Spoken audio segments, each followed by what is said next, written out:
Good morning, everybody. Welcome to the Indian River Lagoon Council Board of Directors. Today is November 17th at 9:36 a.m. We'll call the meeting to order. If you'll join me in the Pledge of Allegiance. I pledge allegiance to the flag of the United States of America and to the republic for which it stands, one nation, under God, indivisible, with liberty and justice for all. Okay.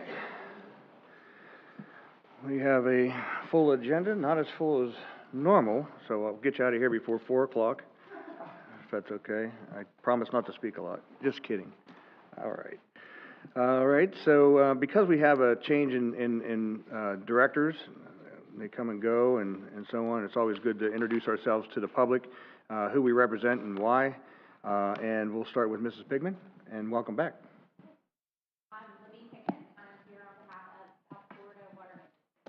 Welcome back.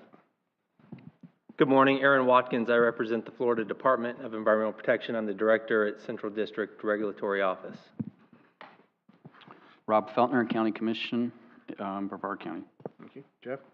I'm sorry, we'll come back this way. Jeff? Good morning, Jeff Brower, Volusia County Chair. Doug Bornick, St. Johns River Water Management District. Eric Charist, Indian River County. Welcome. I'm Chris Sadowski, St. Lucie County Commissioner, and your current chair. Thank you for the honor. All right, staff, would you like to introduce yourself to the audience? Dwayne DeFries, Executive Director of the Council. Daniel Klodny, Chief Operating Officer. Glenn Torsivier, your attorney. Aaron. Kathy Hill, Deputy Director. Aaron Bergman, Administrative Coordinator. And Dwayne, do we have any special guests or those of note that we'd like to recognize today in the audience? They're all special. Let's make sure we know that. No special guests, but you notice we're a little lean on staff today. Yeah. We sent 4 of our staff members to the Estuarine Research Federation meetings and also the Association of National Estuary meetings. So they've all been out on the West Coast this week representing us at a national level. Fantastic. Okay, moving right along, are there any agenda revisions? Accept any and make notes if there are any changes? No? All right, noting that there will be no changes to the agenda. Resolutions, recognitions, and letters. We're going to turn it over to you, Dr. DeFries. Do you want to take that? Yeah, thank you, Mr. Chair. Today we have one of those happy and sad days. So Tom Carey, who has represented Volusia County since our inception and has he's the only one of 100 volunteers who has a perfect attendance record. Tom has been chairing the management board now for, a couple of years, has done just a tremendous job representing both Volusia County and the Council and the Indian River Lagoon National Estuary Program. And we have always recognized chairs at the council level when they retire off your council with a gavel. And we felt very strongly that we needed to recognize not only Tom's dedication, but he runs a very tight meeting, makes sure things get done. We are going to miss him. He'll be retiring. Actually, you have retired. This was the last week. And so we wanted to recognize him with the council, thank him for his service, thank him for his commitment to the Indian River Lagoon and Mosquito Lagoon, and also his service in Volusia County. So Chair Brower, maybe you'd want to say a few words. I'll pick on him a little bit. Tom's been with the county for 35 years. He started off as a well inspector, and he's kind of risen upstream, if you will, as the go-to guy for taking the things that we talk about, the research that we have, and actually implementing them and making them happen as our activities director. I don't know how we replace somebody like Tom. Your service has been outstanding. I'm going to miss you personally, and I know your staff because I spoke to Ginger recently, who is not looking forward to seeing you go, but happy for you. We're all happy for you. Thank you for your service, Tom. Thank you. And this is just a message from Bob Yulovich. He said to say, overachiever.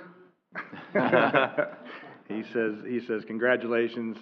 He was well represented when he left, and that you've done a great job. He just wanted to pass those words along to you. And Mr. Chair, we're going to take a picture. Dwayne, if I may, for DEP, you know, we've worked with Tom for many, many, many years. You know, as I was just starting my management career at DEP, Tom's always been thoughtful, coordinated well with us, with their local programs, not only the water side, but the waste side with RECRA.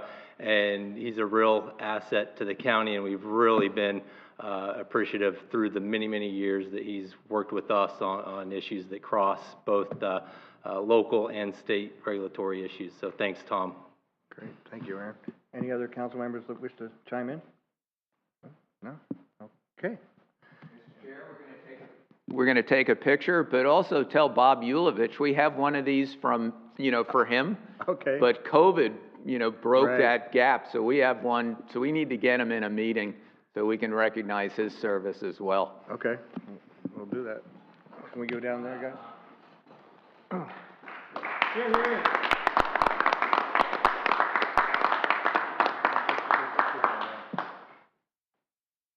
want us all? Yeah, come on down. We're going to get a group picture before Tom disappears into retirement.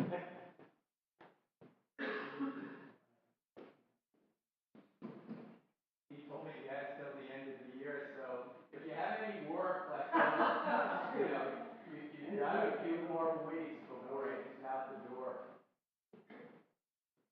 Mr. Chair, come over.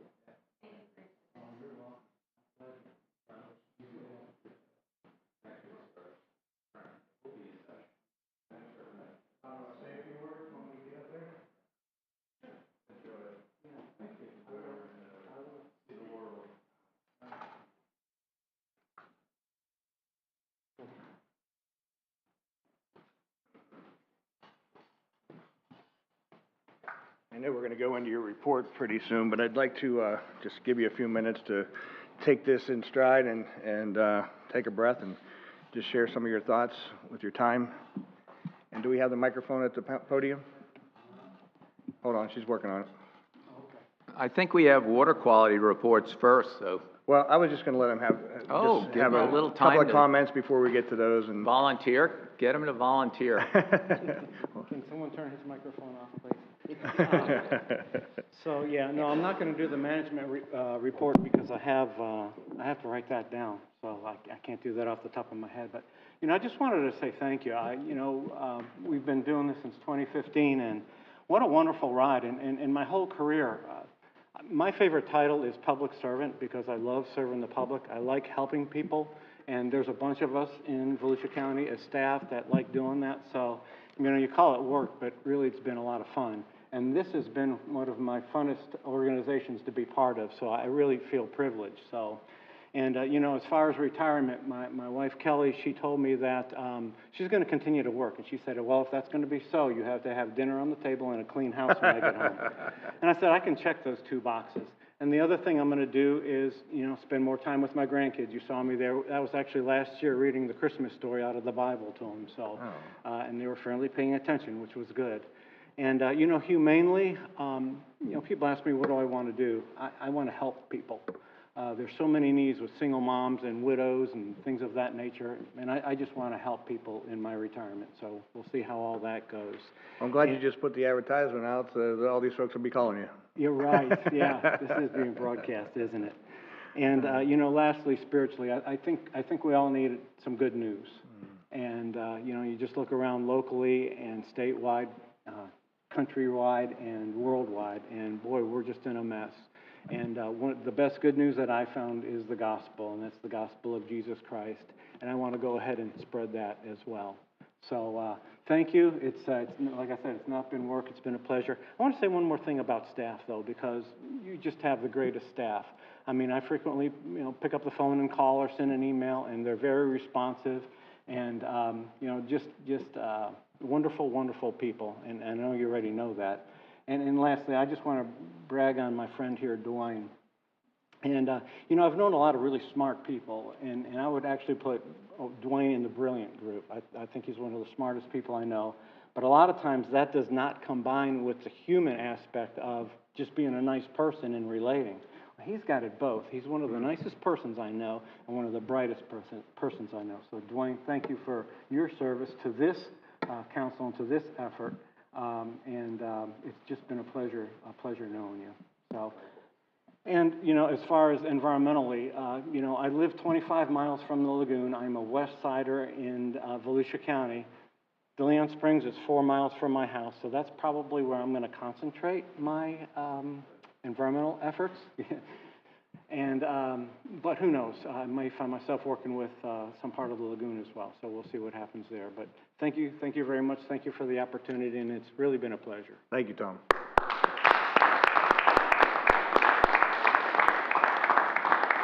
We'll bring it back for an encore with his report. Next one is water quality reports, the Northern and Central Lagoon. Dr. Jacoby.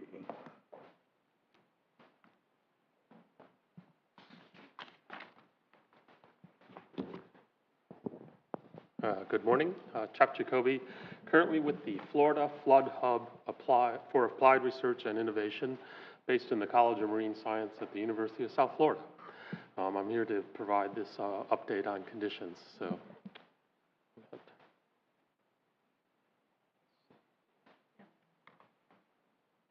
we'll start with a special thanks to Lauren Hall, who's back there.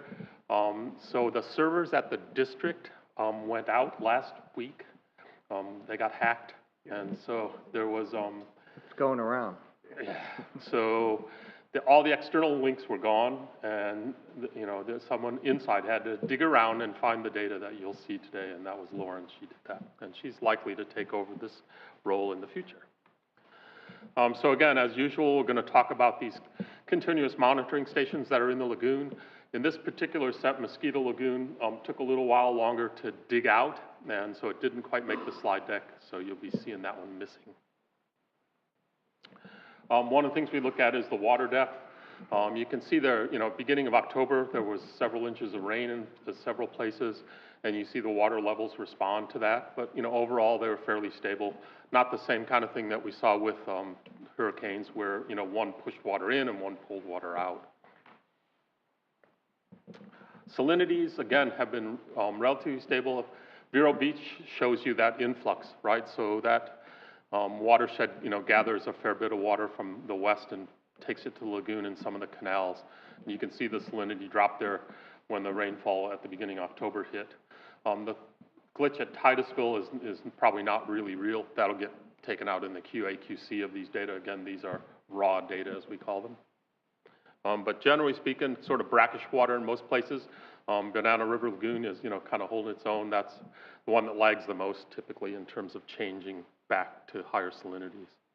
Temperatures have been dropping, so from around 80 down to, sort of in the 70s degrees Fahrenheit. It's 30 to 25 here in Celsius.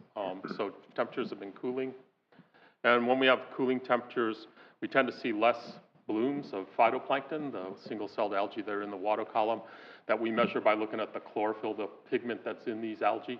So chlorophyll levels have been relatively low, spikes here and there, but they're short-lived, not the sort of month-long spikes that we've seen in the past that cause us trouble. So generally speaking, chlorophyll values have been relatively low. Water clarity is good in most places. Southern mosquito is acting up a little bit, and we might get Lauren to come up and give you a bit of an update. She dug that out from Ed Flips when I'm done here.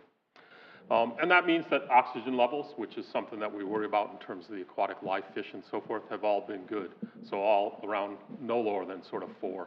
And again, some of that at Vero Beach, that gray line, that's the freshwater input. That tends to have lower oxygen in a lot of cases.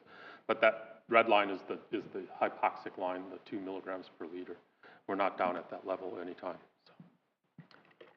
So. And maybe get Lauren to just take a quick run up and talk about mosquito here. Welcome, Laura.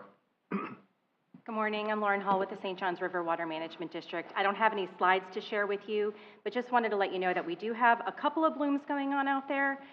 Central IRL has been seeing some Pseudonychia blooms, which is a diatom. It's our larger species, so it's not really causing major problems right now. Again, not really bringing their dissolved oxygen levels very low.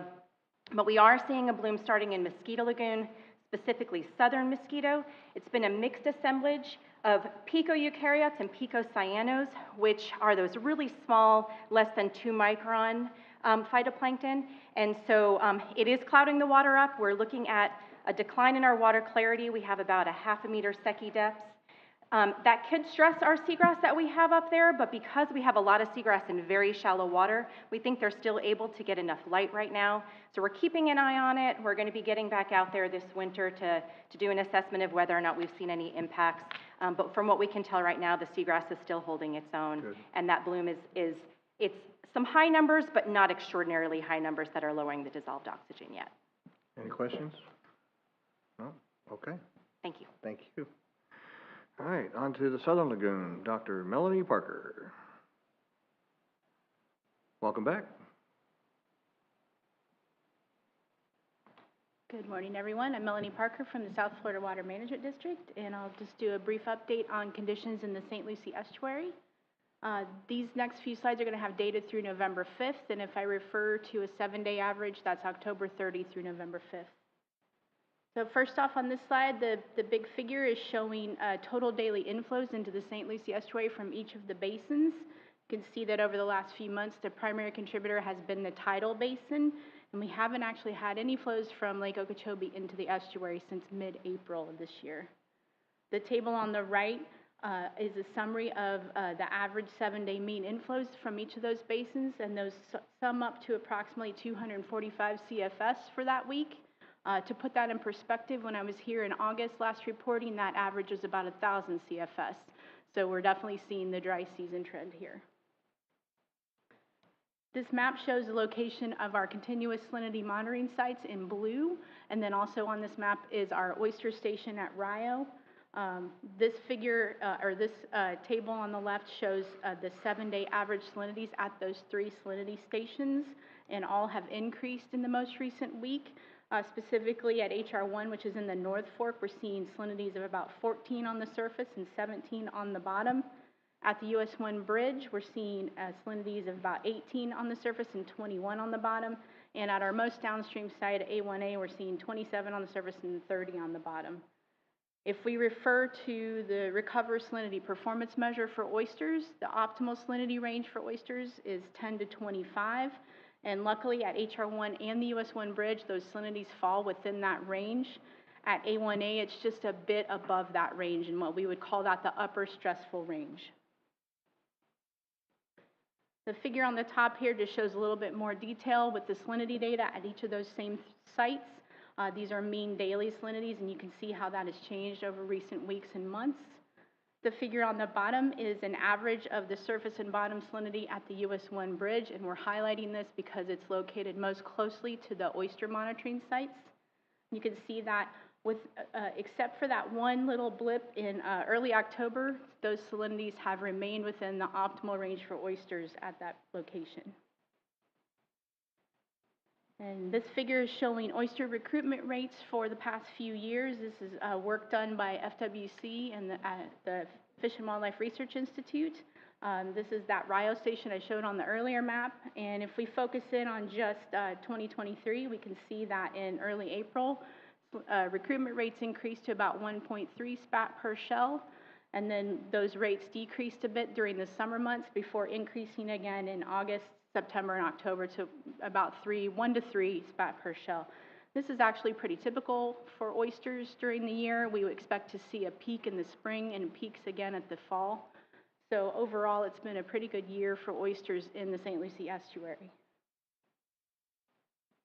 And lastly, I have results from some of our latest sampling efforts for seagrass, and these are our fixed transects or permanent transect sites located near the estuary. We have 2 locations shown on the map. One we call the St. Lucie Inlet site, and the other one is Willoughby Creek. So the figure on the top right is showing percent cover at those two sites, with St. Lucie Inlet being in blue and Willoughby Creek in yellow. You can see pretty clearly that there's a lot more seagrass present at the St. Lucie Inlet site, but both stations seem to be showing a relatively gradual increase in percent cover, so that is good news. The figure on the bottom is just showing what species are present at the St. Lucie Inlet site. We've seen approximately 5 species at varying times. However, the Haladule shoalgrass species is the most dominant, and that's likely due to its hardiness and its broad salinity tolerance. So we do this sampling quarterly, so the next sampling event is actually going to happen in December. And that's all I have, unless there are questions. Any questions? Well, thank you. Very comprehensive. Thank you. Thanks. Okay, moving right along. We'll go on to the Management Conference Committee reports and bring Tom back.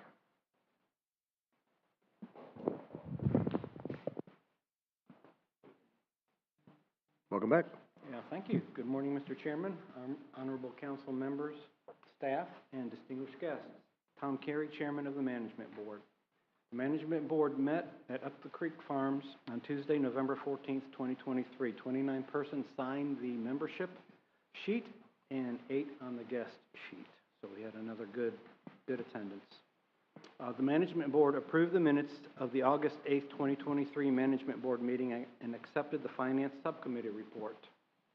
Stu Glass, Chairman of the Finance Committee, reported that the committee approved the minutes from their last meeting and approved the 2024 meeting calendar.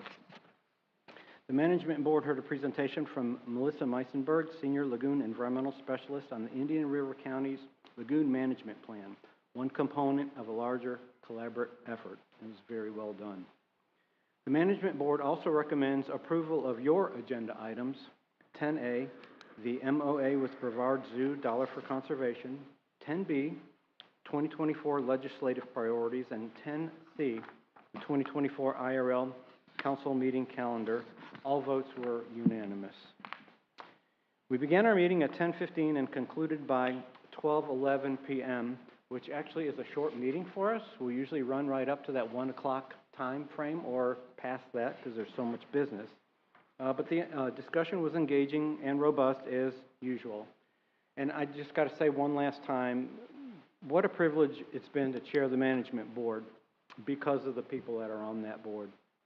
The Management Board is a group of highly intelligent, committed persons from all areas of eastern Florida with the intent to improve the health of the lagoon, lagoon-wide. Not just in their own backyard, but everybody's concerned lagoon-wide. So that concludes my final management report to the council, Mr. Chairman. Any questions? Well done, sir. Thank you again. We're moving on to the STEM advisory. Dr. Jacoby's coming back.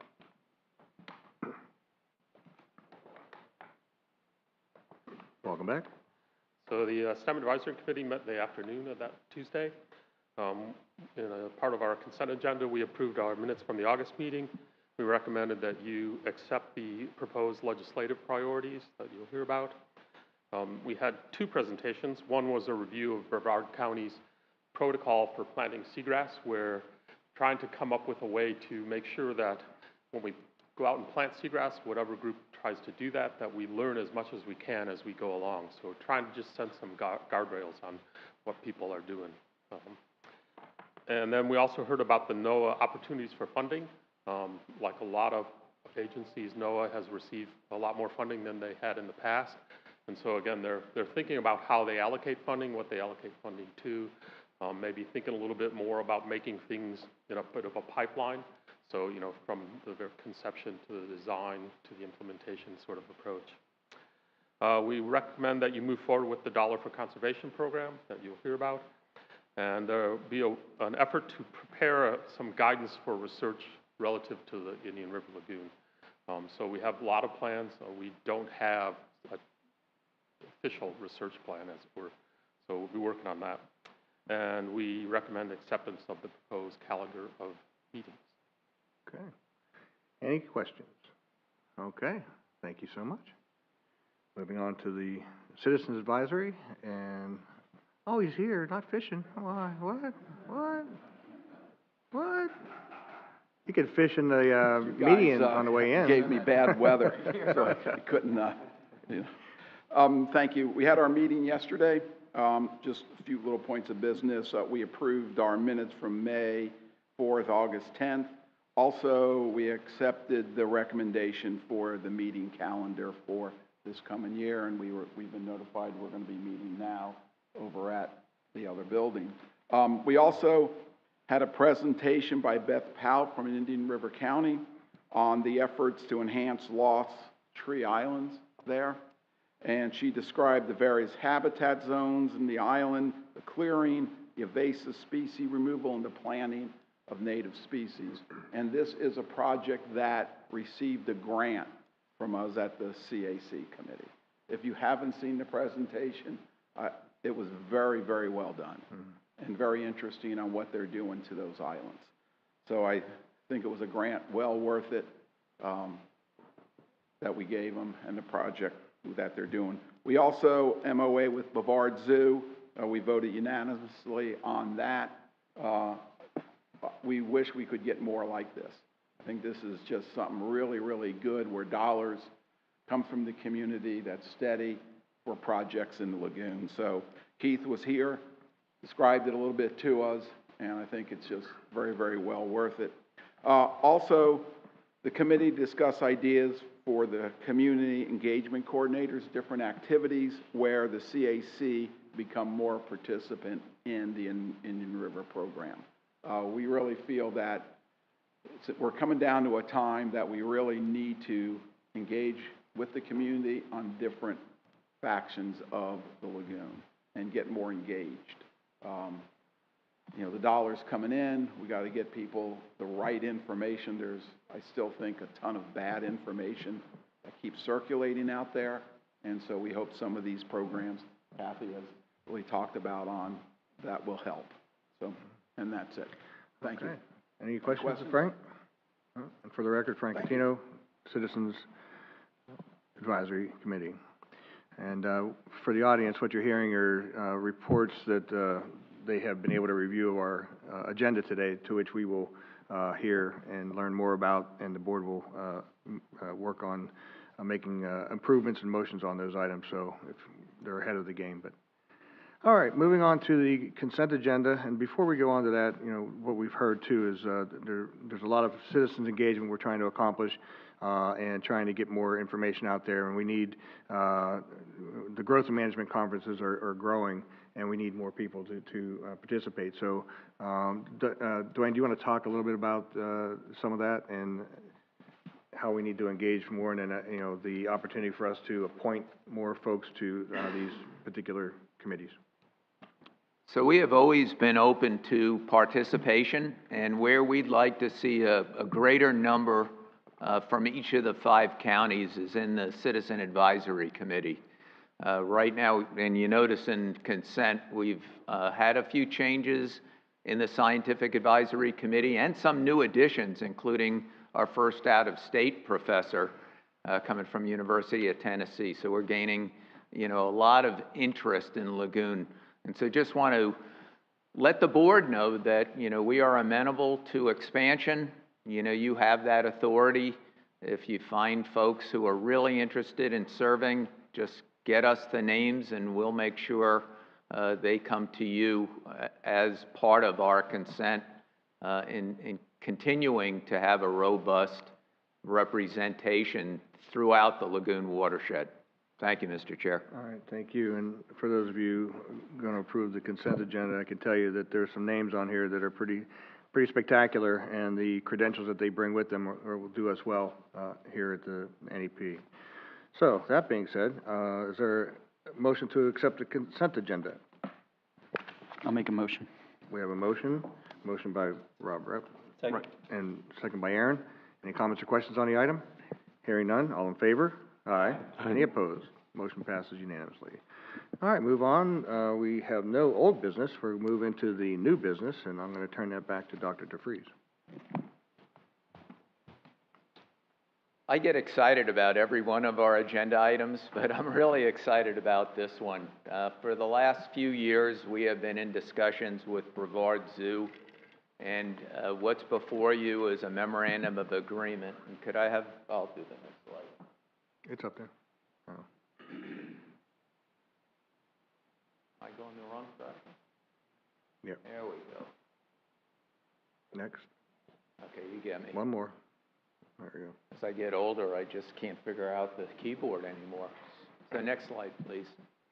And so here's the detail, and you've got the agreement before you in the package. Brevard Zoo has initiated a very bold initiative in Brevard County to have a campaign to raise $100 million to create an aquarium and conservation hub right at Port Canaveral.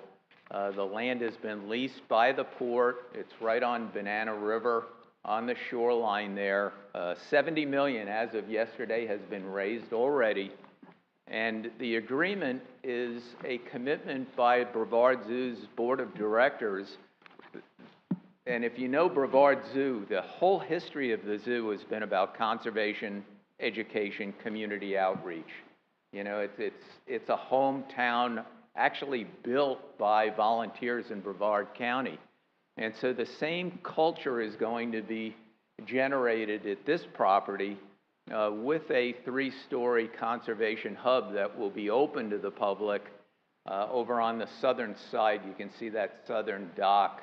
But the plan is to turn dirt hopefully by fall. They need to have at least $85 million, hopefully more than that, so they don't have to take loans. They are deep into the design side of this. And the agreement before you is that the board at Brevard Zoo is going to commit $1 from every admission ticket to be assembled into a revenue stream that would come through the council and the Indian River Lagoon National Estuary Program to deliver a joint program of competitive requests for proposals every year.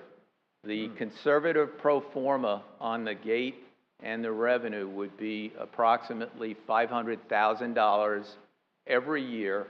And then we would work with the zoo team to tweak that focus every year with input from the visitors. So the visitors are going to be able to come in and actually, you know, say where they'd like their dollars to go. And we'll be bringing more detail on that process as we get closer to construction. You'll see in the memorandum of agreement, there's a 10% administrative fee for council for us to administer this program. But this would be an additional RFP. It wouldn't commingle dollars with any of our existing federal or state or local dollars. And then we would be accounting back to you and to the Brevard Zoo board every year what projects were funded, how much was funded, you know, what were the outcomes, and what we're anticipating in that relationship with the visitors is that they would have choices, broad choices. Maybe they want habitat restoration, maybe they want species recovery, maybe they want education and engagement. And prior to the RFP call, we will, you know, basically shape that RFP based on what the visitors are actually wanting as their priorities. Very exciting time. We're hoping that everything moves smoothly and the first shovel gets in the ground about this time next year. And I don't think Keith was here. I invited him in, but he's been super busy. You can imagine a $100 million campaign has got his whole staff jumping, plus running the zoo. So with that, Mr. Chair, I'll turn it over to questions. Any questions? Yeah, I've got a comment. On Tuesday, our governing board voted to continue our support of this council and our contribution.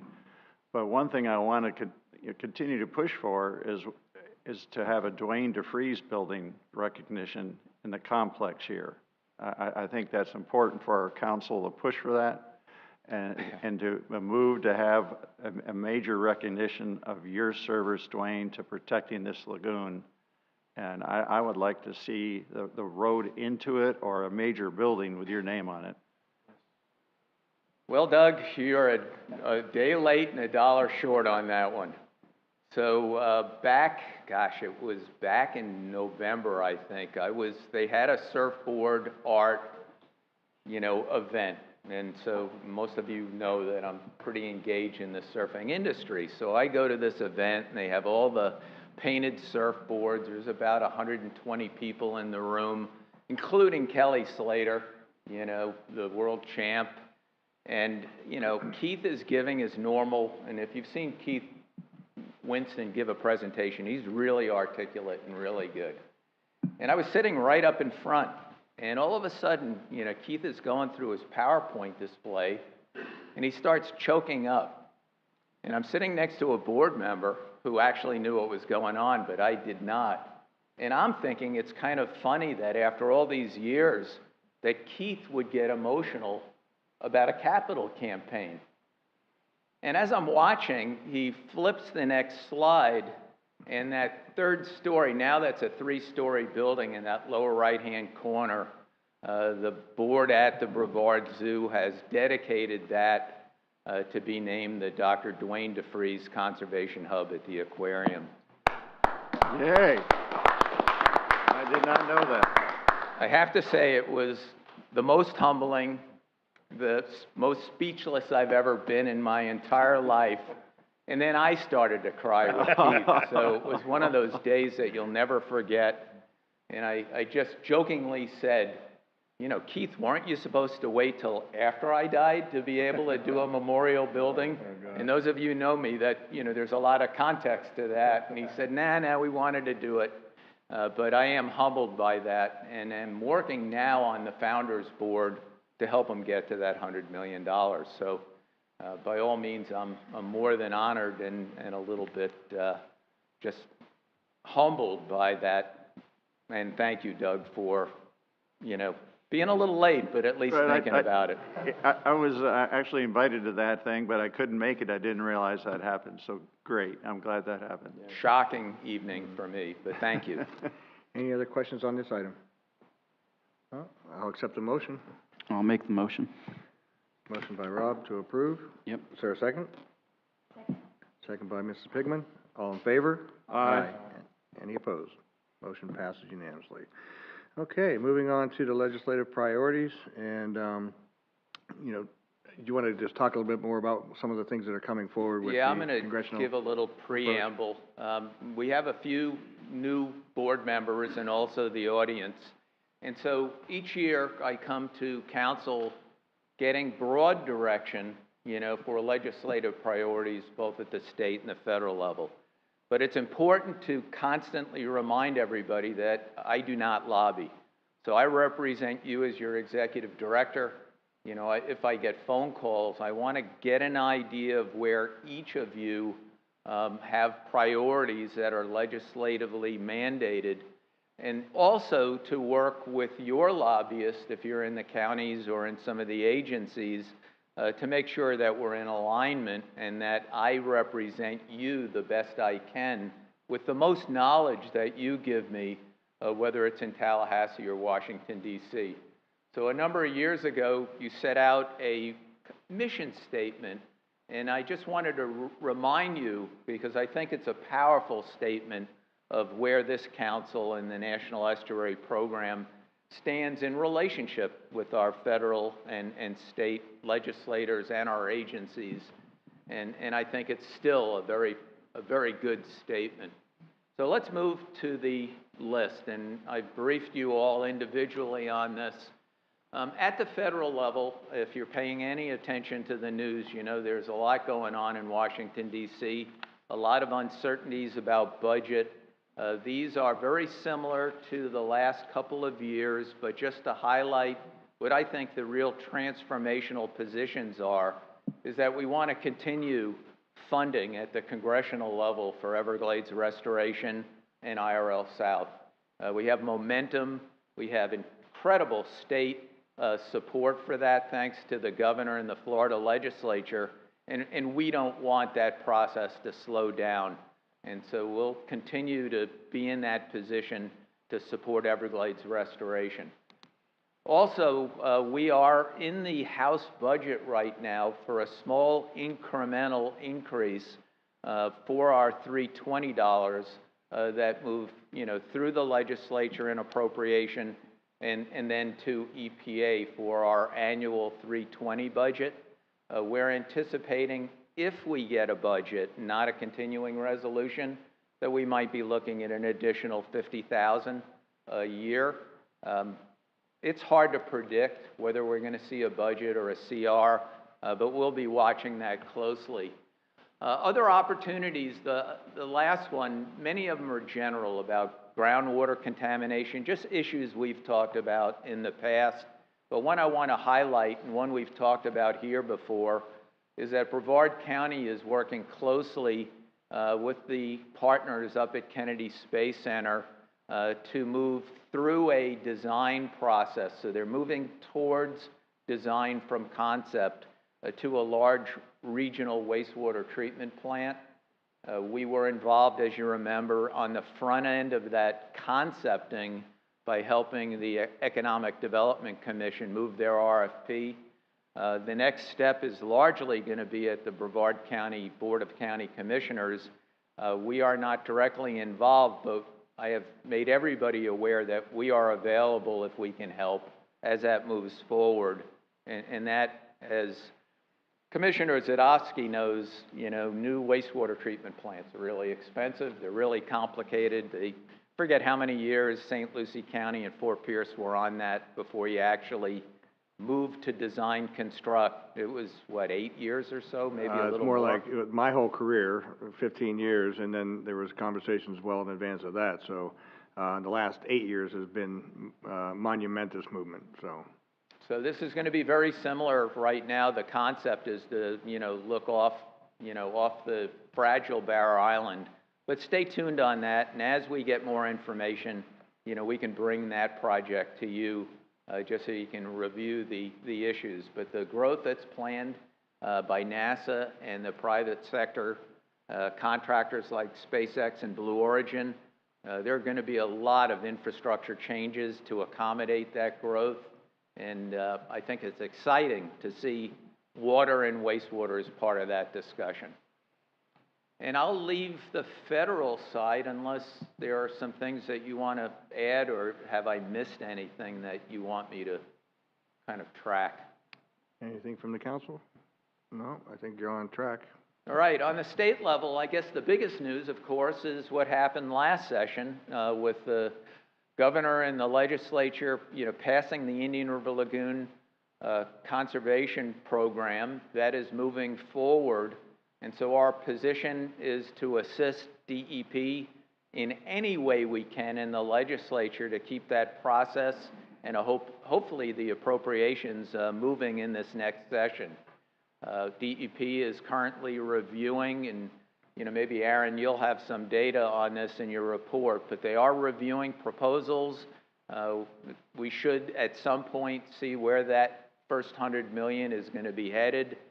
But the governor's executive order was a request to have $100 million every year for 4 years. That will be a legislative budget decision. And so that is a very important item at the state level. If you look at bullet number 4, last year we had Debbie Mayfield, Senator Mayfield, helping us to move legislation to give a little relief to our volunteers, so if they could not physically make one of our face-to-face meetings, that they'd still have the ability to vote and fully engage and comply with Sunshine Law. I'm happy to say that we have the House and Senate bill filed. Senator Tom Wright has filed Senate Bill 224, which is now on the, in process, and Representative Thad Altman has filed House Bill 413. We'll track that as we move forward. I do want to say thank you to Senator Debbie Mayfield. She kind of held my hand a little bit this session to make sure we had 2 bills in place, but also thanks to Senator Wright and Thad Altman for supporting our effort. And I'll keep you all posted as that moves forward. And then lastly, we very often respond to legislative requests, and Doug and I just had this happen at the congressional level, where either members of Congress or senators or House members say, we're getting ready to draft a bill, we're getting ready to look at a bill, would you please take a look at it from the standpoint, in our case, it was, Doug was looking from the standpoint of agriculture, I was looking from the standpoint of the lagoon. So I want to let you know that this agenda item gives me that bandwidth where I know I'm representing you, but the only way I can do this is to make sure that you are talking to me about what you have as priorities legislatively. And I'm looking most at the counties. If you can have your lobbyists, when you get your LBR lists, and by the way, the deadline for that, is, in fact, today's the deadline for legislation. But make sure I'm aware of what your priorities are, so when I get calls, and this happens pretty regularly, and somebody says, what do you think about this request, that I'm not, totally ignorant about the requests that are being made. And every year we get better at that, but I want to remind you that, again, I am not lobbying. I'm just providing scientific and technical advice to our elected officials. Each of you have lobbyists to do that work, on whether to pass or not pass. So with that, Mr. Chair, I'll turn it over. Okay, there's quite a bit here. Anything that the council would like to amend or add, or Doug? Not to amend or add, I just wanted to let the council know, and Dwayne knows this, and it's nothing that we need to do or I'm asking the council to do today, but I chair the Treasure Coast Regional Planning Council currently, and at our meeting in December, I'm going to ask the Regional Planning Council to look at a single-use plastic ban. I travel a lot on the water, anywhere I go in the Stewart Basin and the Fort Pierce Basin, down to the Palm Beach area to see my kids by boat. I'm a surfer. I live on the beach. Yesterday I walked on the beach just 2 miles and I filled 2 plastic bags with bottle caps and plastic crap. Just in 2 miles. I had 2 big bags, and I could have filled the 4th and the 5th one. So I'm going to ask the Regional Planning Council to consider not only them doing it, but reaching out to all the regional planning councils, all agencies that deal with water and the environment in Florida, and to join with a single-use plastic ban. Everywhere I go, I see plastic bottles. Anywhere in the mangroves, in the barrier islands, in the spoil islands, in the river. I go out fishing in the Sargassum off of Stewart or Fort Pierce.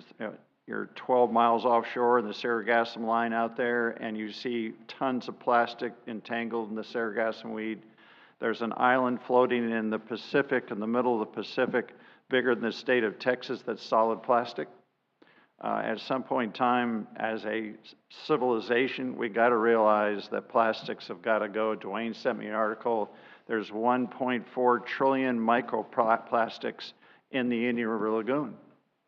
And our oysters and our animals in the lagoon are filtering that through their system. At some point in time, we got to say enough is enough. And we've got to take action. And stop single-use plastics, especially in environments as sensitive as the peninsula of Florida. All we are is a sandbar, and our septic tanks go immediately in the lagoon. Our plastics flow into the lagoon. All of that's got to go if we're going to sustain a high-quality Indian River Lagoon, a high-quality St. Johns River system, Tampa Bay, you name it. We need to get proactive. So I'm going to ask that our council start that process, and if they're game enough, I'm going to also ask them if they would consider a ban on certain sunscreens. the country of Australia, the state of Hawaii. State of Hawaii is the only other state with a coral reef system like Florida, and they have banned certain sunscreens they have found are killing their reef system. The offshore reef system in Australia is 30 miles up offshore. Our little reef system, I surf, and you paddle out just past the breakers, and starting in, really in Sebastian down to the Keys, you have a coral reef system that's just a few meters offshore. And I was going to ask the council to consider a ban on certain sunscreens and certain chemicals, because our reef system, anywhere you go, John Pennock Camp, it doesn't matter where, you're seeing the reefs decline. And that they know that those two chemicals in those sunscreens harm the reef system. And so, anyway, it's not legislation we need to do today. I'm just going to ask for the council to put that ball in motion for future consideration by everybody in this peninsula to start taking some definitive action to preserve the water bodies, the animals in our water bodies, and our reef system.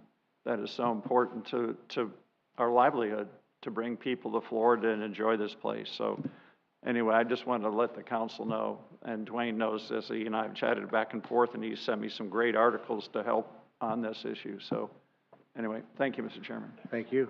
And that's how it starts. Let's face it, 20 years ago, 25 years ago, 30 years ago, we dealt with the issues of the lagoon, the discharges from Lake Okeechobee.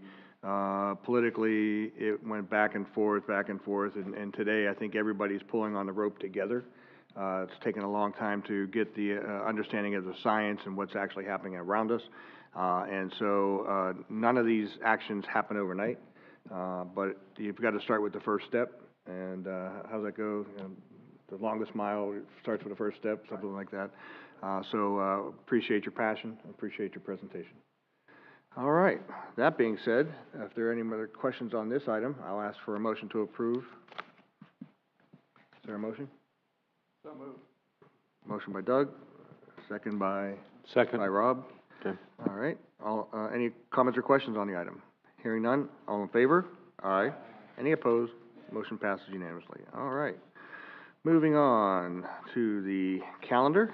I think that there's quite a bit of work that's been going on behind the scenes to get to this one. Good morning. Good morning.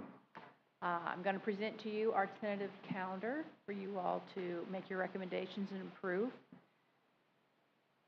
If you'll see August, it's a little bit later. We determine our dates on the availability of this space that we're currently in. And so, because of it are previously being booked, we've moved August back a little bit. November, those dates were chosen to coincide with elections and Veterans Day. May, we have our Citizens Advisory Committee a week early to give them an opportunity to review small grants, make their recommendations, and then bring that to you on the following Friday. So those are our dates. And any questions? Any questions of the dates? Okay. All right. A lot of work has gone into this, Aaron. Thank you for all that. With that being said, I'll accept a motion to approve. I'll make a motion. We have a motion by Rob. Second by Aaron. Comments or questions? All in favor? Aye. Any opposed? Motion passes unanimously. All right, moving on to, ooh, this is my favorite. Executive Director Annual Evaluation. Glenn's here to talk about that. Good thing you brought your attorney. Well, as you know, this was one of the worst evaluations I've seen in all my years doing this. I mean, a perfect evaluation. I think that's the first time I've seen that anywhere. So, I mean, some of the comments that need to be made as a scientist, Dr. DeFries is a great promoter of new technologies to be leveraged to clean up the river. Dwayne has put the NEP at the forefront of the state and federal efforts. He works tirelessly to ensure representation at both the state and federal level, ensures an exceptional relationship with EPA. Dr. DeFries has provided outstanding leadership. Just each one of you had great comments. You all gave them 4s across the board. So nothing for me to say other than congratulations, Dwayne. Very good. Any comments from the council? Motion to accept. We have a motion to accept. a second, and I'm gonna jump in with a question. As part of this, given the stellar reports that we've all given the amount of work and the new monies that are coming in, the approach that Dr. DeFries and the staff has gone out to secure additional funding that may be available, I'd like us to consider today with this evaluation a possible increase in a COLA, cost of living. I don't know what you're doing with your staffs, but maybe from 5 to 8%, somewhere in there. But I wanted to bring that up while we're having this conversation because each of us sat down and specifically went through that questionnaire. We talked about, having straight 4s across the board, a perfect score. And I will share that in previous years when this has been mentioned by others, Dr. DeFries has declined it. He has oftentimes pushed it to his staff when he could have been a participant in that. And so I'd like us to consider a cost of living increase between 5 and say 8%. That's kind of where it's been going from the different boards and different councils that I sit on. But I'd like to open up for conversation as part of this motion, if that's okay for the council to consider. So I'm open for comments. Doug? I've been wanting to do this for a while, and I agree. I think at 8% is where we need to go. Inflation is running rampant. He's been saying no for too long. We need to take out the bullwhip and force him to do this. I think he's invaluable to what we've accomplished in our future. Dwayne is he's just blown my mind with where he's gone with creating new funding and support for this, where this river system is going to go in the future. It's just been a blessing to have him with us, and he deserves more than this. But I would entertain and support a motion at the higher end here because of inflation and what's gone on with our economy to 8%.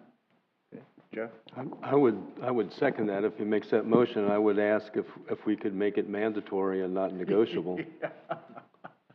It may be necessary. On this end, anybody?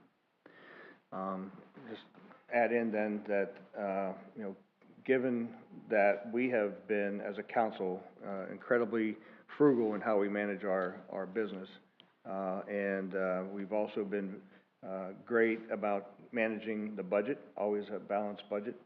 And I would ask too then, and maybe I need to look for the budget side of things, would that be inclusive to where we are with our staff?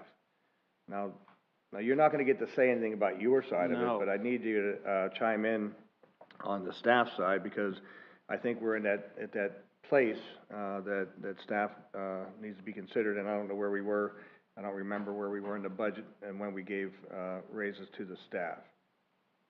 So, Mr. Chair, when we budgeted for this current fiscal year, the board recommended a 5% COLA for staff.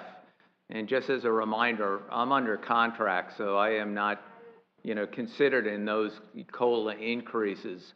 And so I would hope that as you discuss this, that you look at the whole staff in this context. And Dan, I've already talked to Dan, about where we stand on reserves. I always do that at the beginning of the year and the end of the year. And Dan, maybe you want to just give the board an idea of where we stand on reserves. We are in very good financial shape. Yeah, we've got well over 500,000 in reserves. And looking at I ran the numbers for 7%, just kind of in between that 5 and 8, including Dwayne's increase and the rest of staff to bring up to that rate. It would only be about a $14,300 increase in total budget, so well within our means. One other note: we are now pulling over $10,000 a month in interest on our account. So that's soft money that we don't normally account for in our budget. That's coming to us, so some good news. Well, I'm usually I know it's hard to believe that the the blue guy up here is so frugal, but I can tell you that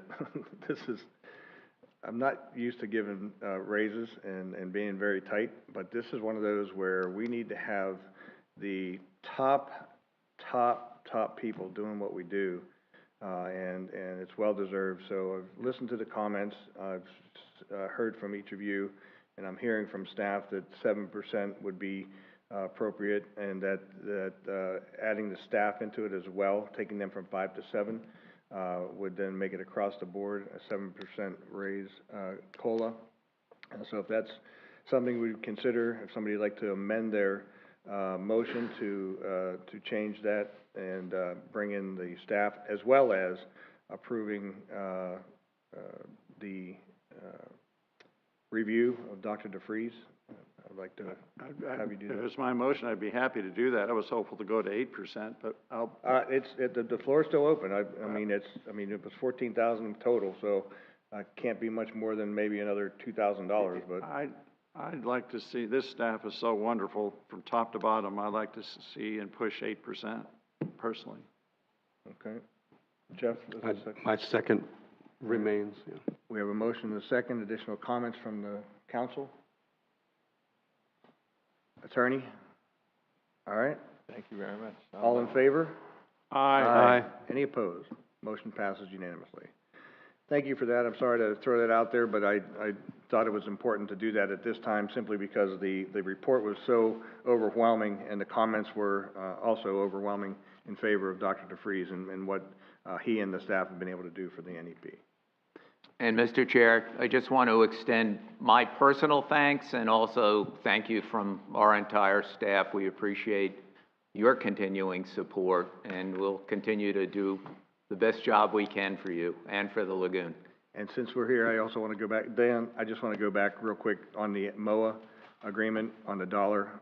Remember we had the issues with the audit in that we get money from so many different places. Do we have a box for that whenever it comes? Because I don't want to go through the audit issue again where, you know, we have new monies coming in, and make sure that we have a place for that in the budget and the auditors are agreed to it.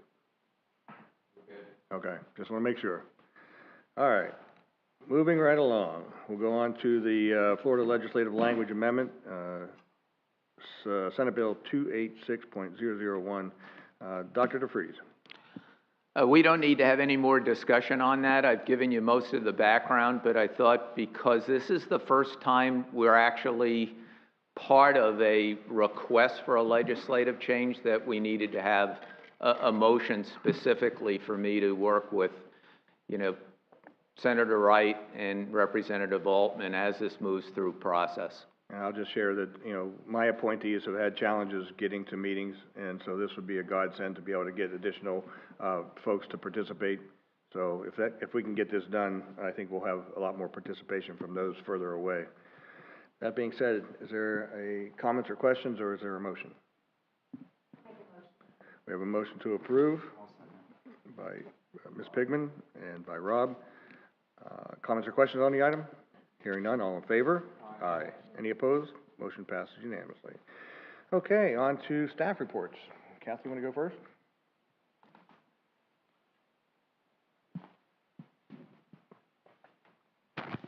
Okay, so these are the social metrics for this quarter. You can see on the left-hand side was last quarter. The right-hand side is this quarter. Just Facebook is doing great. You can see the new likes and follows, so we're building audience there. Our reach looks like it's down, but it's actually doing pretty well. If you look on the left-hand side, that 6 million, remember from last time, was the bunny video that went viral. You can't predict when that's going to happen again, so we're just going to let that go. But we've got a reach now of 350,000 people, say, every month. So this is good.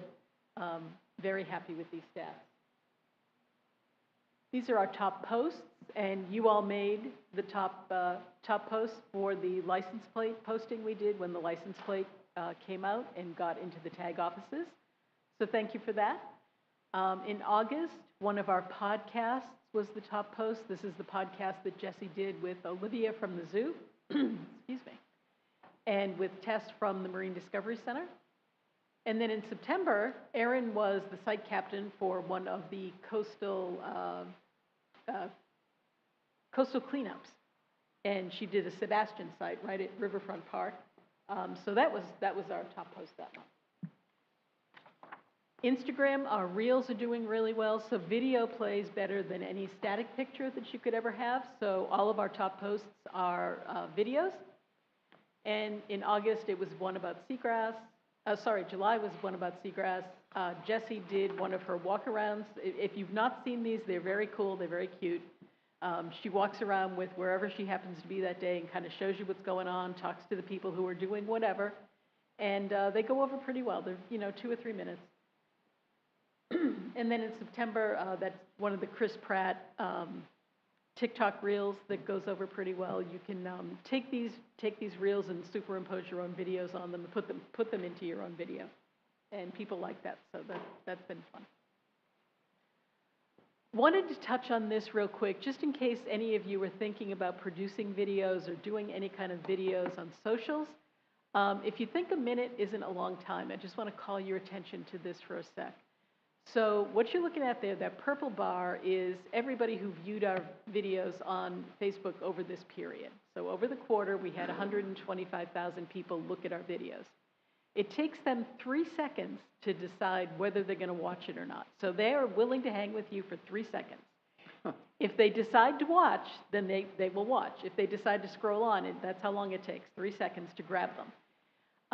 And you'll see that 66% of people hang with us for 15 seconds. So you lose half of them because half of them will scroll on, but half of them will hang with you for 15 seconds. But by the time you get to a minute, there's only 8.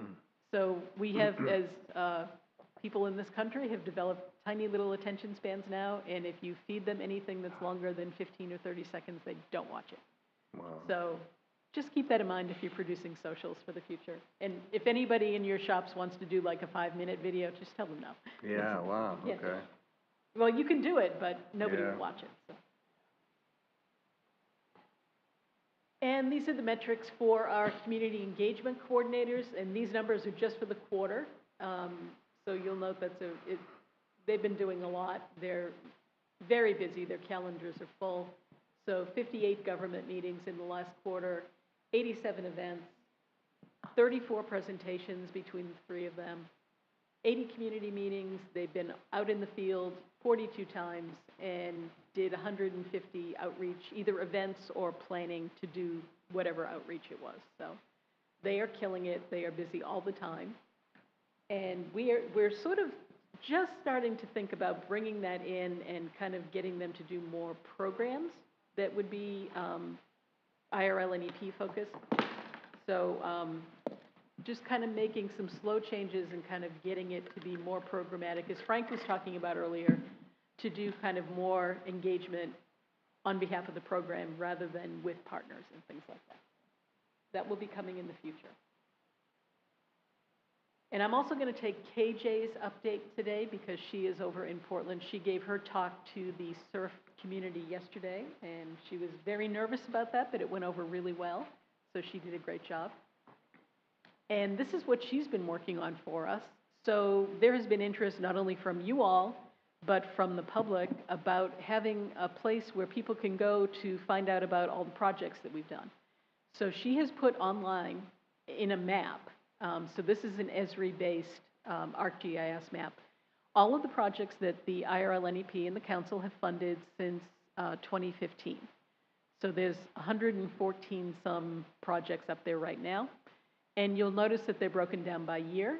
So people will be able to go on, and this link is live. We're going to send it out to everybody once we pretty it up a little bit. It's not really quite ready for prime time, but if you wanted to check it out, you could right now. Once that's done, it'll go out to the public, but anybody will be able to go on and click any one of those dots on the map, and it will call up the box that you see on the right-hand side there. It'll tell you anything you wanted to know about the project, how much money was spent on it from council, what the match was, what the total cost was, what the project did. They'll be able to get a little 1-paragraph summary that we pull from the business plan about what the project did, what it accomplished. And then we are connecting all of the final reports. So if somebody had the interest and wanted to read a final report from any one of the projects that we've ever done, it's right there. How's that managed behind? Is that Excel? Is that, It's ArcGIS, so it's through Esri. okay. And we have asked her, so initially, this was pulling right from our Microsoft website, from our SharePoint, and we asked her not to do that because we wanted it completely disconnected from our files. So initially, what was happening was if you called up the final report, it would pull into that system from our files, but we had her copy everything over. So it's a completely standalone SharePoint system, so that if hacking does occur, it's only going to hack that place and not our real files. I love the So- transparency. We should do that a lot in our own counties with road projects and investments that we make. That's a great idea. Yeah, and it's good, you know, just for transparency. You know, it's just all there. You can just tell somebody, go see. It's right there. So that's what she's been working on. Coming next is going to be, we hope, a regional project. So things that are done outside of our funding. And as we brought to you last time, I think it was 303 projects that were being done without funding from the IRL and EP, but throughout the watershed. So we always have that problem with people thinking there's nothing being done to help the lagoon.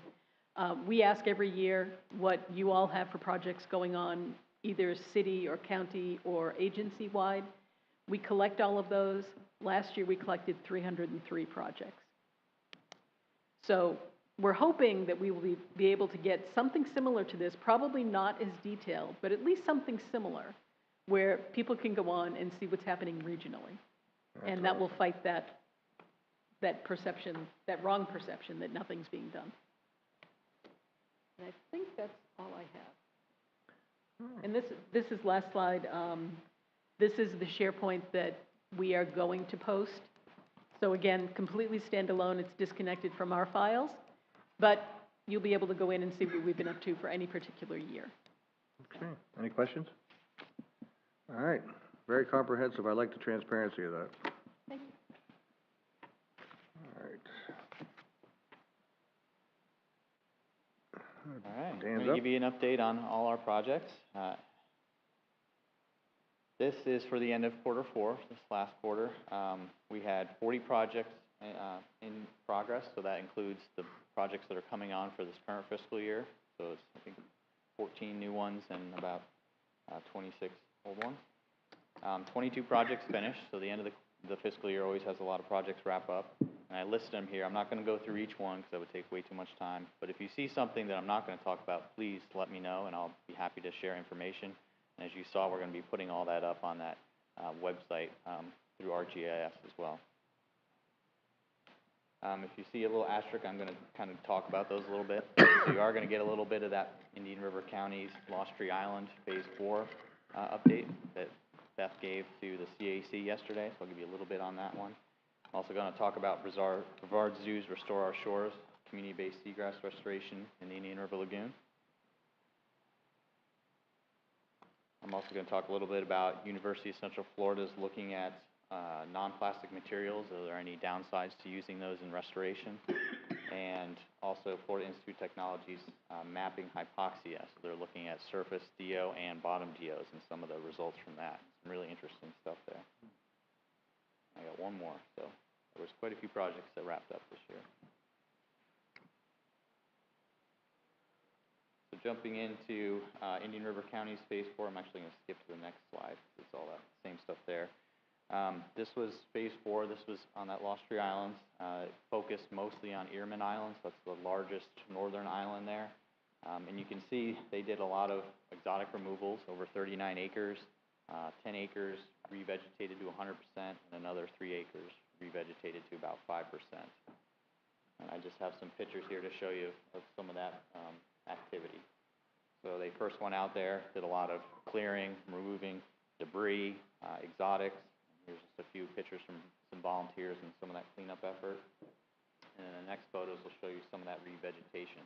So some volunteers out there planting and putting in some nice shrubs. Does it include mangroves? I don't think they did mangroves, because there was a fringe of mangroves already. Oh, was They there? did, and Okay. the only places that were open were where they could actually get in onto the island to bring the equipment. So they used a really big clearing, mulcher grinder to kind of clear up a lot of that debris, and they needed that one little area to get onto the island. So there Gotcha. is mangroves around the rest of it. Yeah, I thought so, but I didn't think it went around the entire island, so, okay. I know that area pretty good. And Dan, I'm looking at this grass, just so you know, we did Wesley's Island with a partial grant from the NEP. And of all of the changes and all the improvements and all the natives that we planted, the only one that 100% have died off is the grasses. The grass. And we don't know why. We haven't been able to figure it out. And Beth did a really good job yesterday talking about some of the lessons learned. So she looked at one down in Martin County, these bigger, large natural islands. I think they also looked at Wesley's Island, some of the lessons learned, so that they weren't making those same mistakes. So, you know, this is just finished up. We'll have to see. They finished the planning in September. So, but it's a phased, so they're not doing all of it at once. So there might be some more planning, some more clearing going forward. So I think I mentioned about $3 million per island left in funds that need to be raised to complete those projects. Wow, So, okay. they're pretty extensive. They're going to actually dig some trenches in there and get some lagoon water to filter through, make some wetlands. So pretty exciting, and this is just phase 4 of it. So this was actually the second grant that we provided to them. The first one was back in 2019 for the design. So they actually did the whole design phase, and now we're actually getting to implementation. So pretty good stuff. This next project I'm going to talk to you about is Brevard Zoo's Restore Our Shores, doing community-based seagrass restoration. They constructed a nursery over at Hub SeaWorld Research Institute. They did 24 individual beds planted, totaling a little over 5,000 square feet, so a little over an acre total between the 24. They had 145 volunteers, myself included, and I'm one, contributing over 1,200 hours to replant that seagrass. And these pictures you're going to see here is kind of showing the importance of caging and protecting the seagrass as it gets established. The picture on the left shows you a caged seagrass bed, and on the right was uncaged. So there is a lot of vegetation going on, or mowing down of the seagrass herbivory going on. Next one, here's another example of that. And you can actually see the cage. It's not something really tiny with small openings. It's pretty big, so it's only keeping out the really big stuff, maybe like green sea turtles or manatees. This fish and other things are still able to get in there, but it shows you the contrast, that there's a lot of herbivory going on the seagrass. And then the last one, you know, we still have some pretty cool animals in the lagoon. There's a seahorse there. They saw at one site, and then there's some pictures showing that seagrass nursery being built, the sand being laid down, replanting, the collection of those fragments, and then planting them into the nurseries. So an exciting effort getting going, and a lot of lessons learned so far just on this little pilot project. There's a lot of text here, and I'm just going to kind of hit the high ones. You can read it, though, as we go. This is Florida Institute Technology, suffocating sand, hypoxia, and benthic nutrient fluxes. And the takeaways from this is that they put sensors out in Banana River Lagoon, out in the open lagoon, and also in some of the Thousand Island Canal areas. And they put them on the surface and at the bottom to measure DO. And they continuously monitor it. So you saw, you know, throughout the whole 24-hour period of a day, what those DOs, typically the bottom DOs were lower, and typically in the canal systems, they were a lot lower than they were out in the open lagoon. There was also, during algae blooms, those peaks in the diurnal amplitude changed quite a bit. So you'd have, because of all that algae, a lot of DO, a lot of photosynthetic activity during the day. Those DOs would go super high, but then at the night, they would crash. And so we'd have a lot of times you'd see hypoxia, and I'm going to show you a couple graphs showing that, where there was many times that hypoxic activity. There was also benthic nutrient fluxes, and we found that the healthy sediments actually were taking nutrients in, but the ones that, like the mucky ones, were actually releasing nutrients. I'm just going to show you a couple of graphs here. So the graph at the top is those sensors out in the open lagoon, and you can see that dotted line for 2 milligrams. That's what Dr. Jacoby always mentions is our stress level. And you can see, for the most part, there was a few times it bumped, but on average, it stayed well above that line. But if you look at the bottom DO, and this is the one in the canals, they sometimes, on average, would dip below into that stressful range. And then again, towards August, September, they were consistently, for days at a time, below that 2 milligrams per liter. And then here's kind of, we know about that big powered Indian bloom we had this summer right out here in Sebastian. Here's kind of showing you some of that activity. And remember I said those high peaks due to that photosynthetic activity of the algae? You can see way up, but then they also at night, early in the morning, would crash below that 2 milligrams per liter.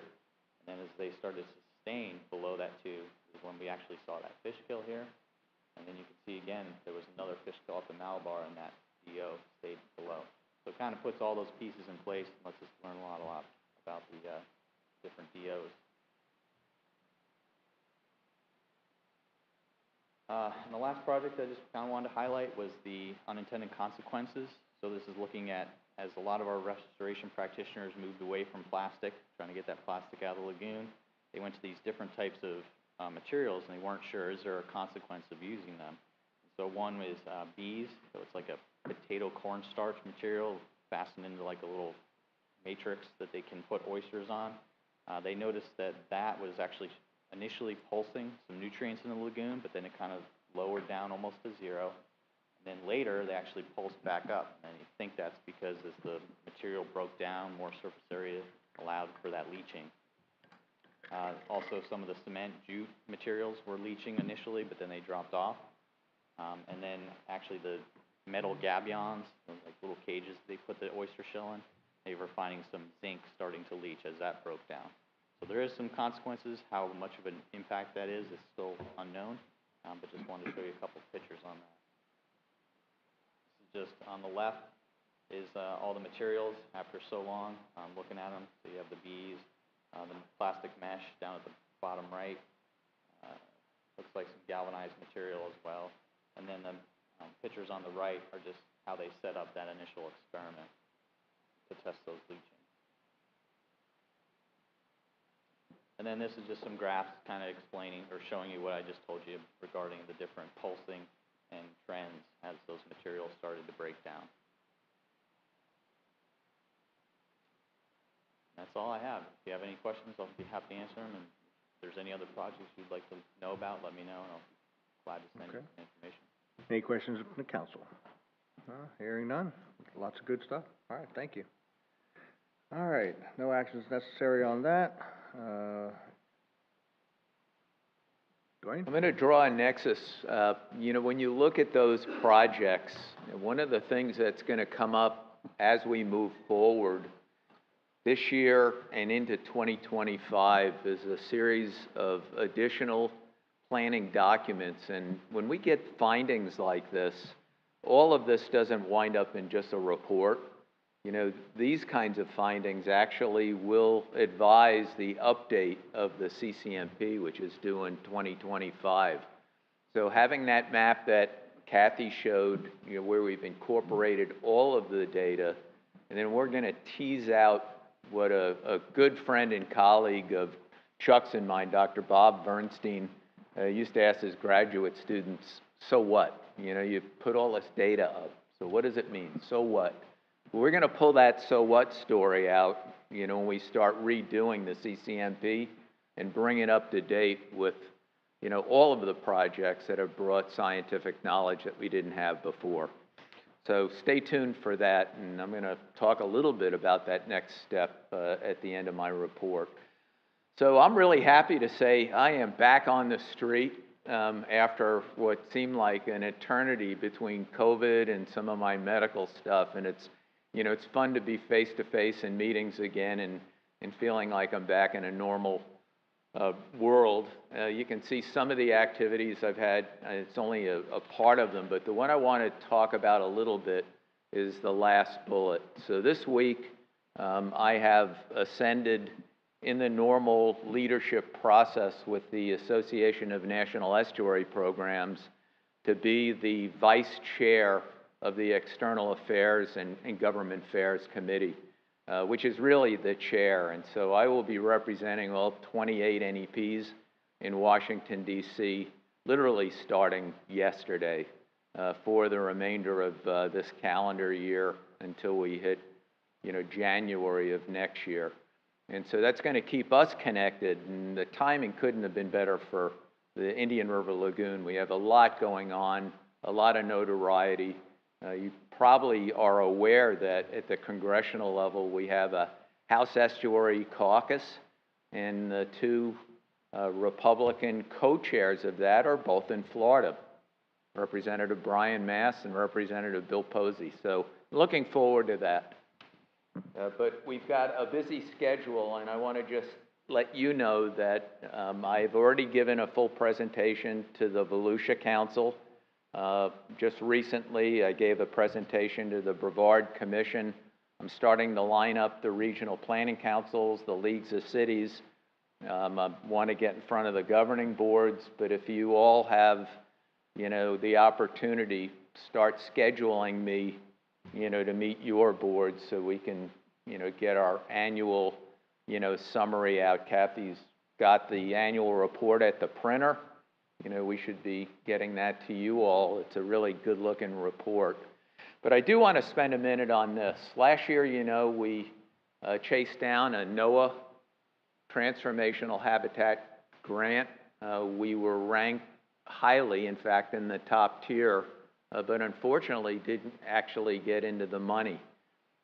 In talking with NOAA and their encouragement, we decided that we were going to go back again, and see if we can compete in that very competitive world of, federal approach nationwide. And I want to just showcase what this proposal looks like and thank everybody who participated, especially my team and especially Dan. You can see we had 15 restoration teams and over 31 restoration sites.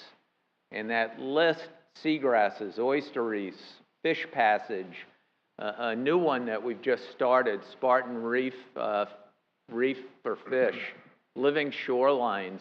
You can see the actual deliverables of this composite mosaic that we've proposed to NOAA. We presented it online, literally, on Friday night, a week ago Friday, so a week ago today. The deadline for those proposals are today. Our request to NOAA is for $12.4 million.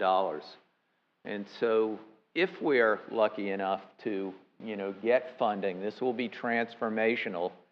But I want to let you know what's already happening, something we had wanted to happen, wasn't sure it was going to happen in the time frames that we thought. But when we said one lagoon, one community, one voice with our mission back in 2016, and then we incorporated that into our CCMP, it was recognition that we were working in silos.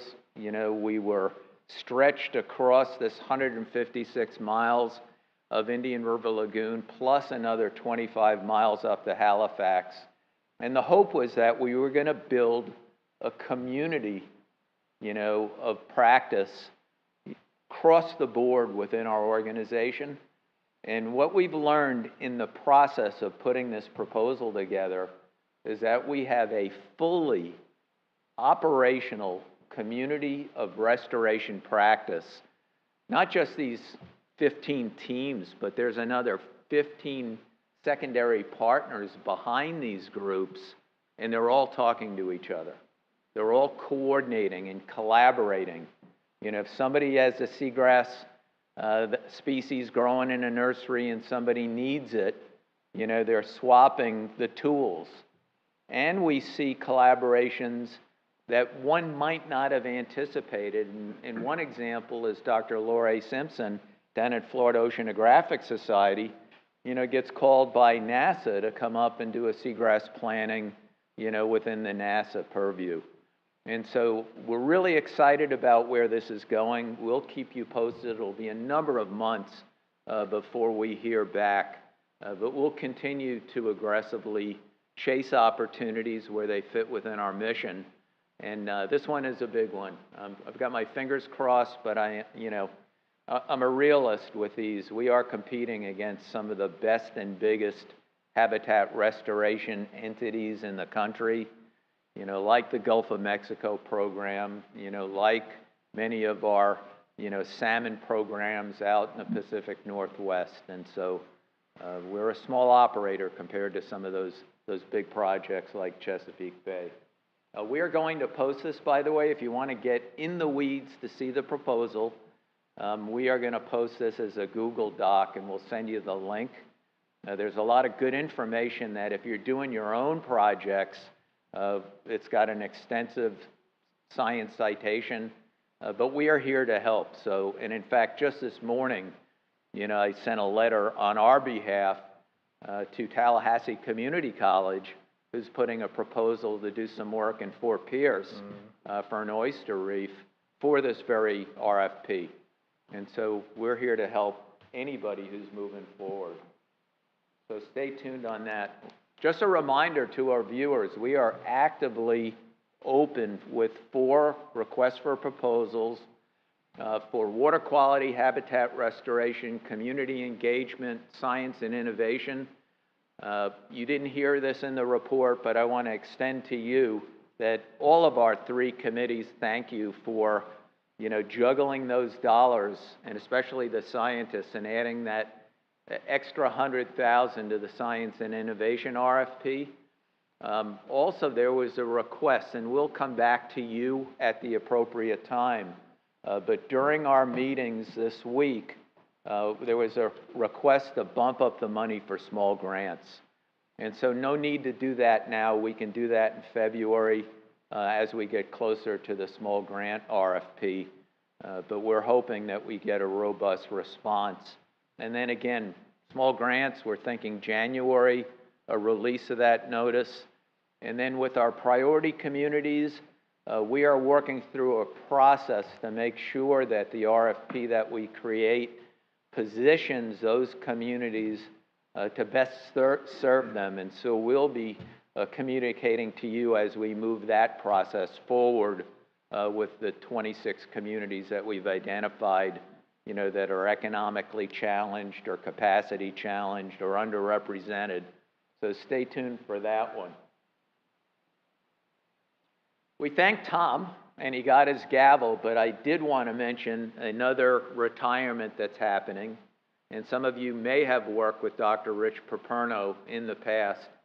He's been with Florida Fish and Wildlife here at the lab right on the lagoon for 34 years. He announced his retirement, and so we want to thank Dr. Paperno, for his long service, great science. His replacement has been named, and will be and you saw that in the consent agenda. We have leadership in place, and we're excited about continuing that really close relationship. And the last one, none of you said anything when Chuck said, who he's representing now at the University of South Florida. But when we got the news, there was this kind of almost murmur of, oh my gosh, what are we going to do now? And it wasn't just from our program and our partners, but it was from the Water Management District folks. It was from DEP. Chuck is now working with Dr. Tom Frazier on the Flood Hub, which is a priority of the governor and DEP. And you can imagine, especially if you drove up this morning, flooding in the state of Florida is at levels, I've been here 43 years. I've never seen anything like we've seen in the last, 4 or 5 years.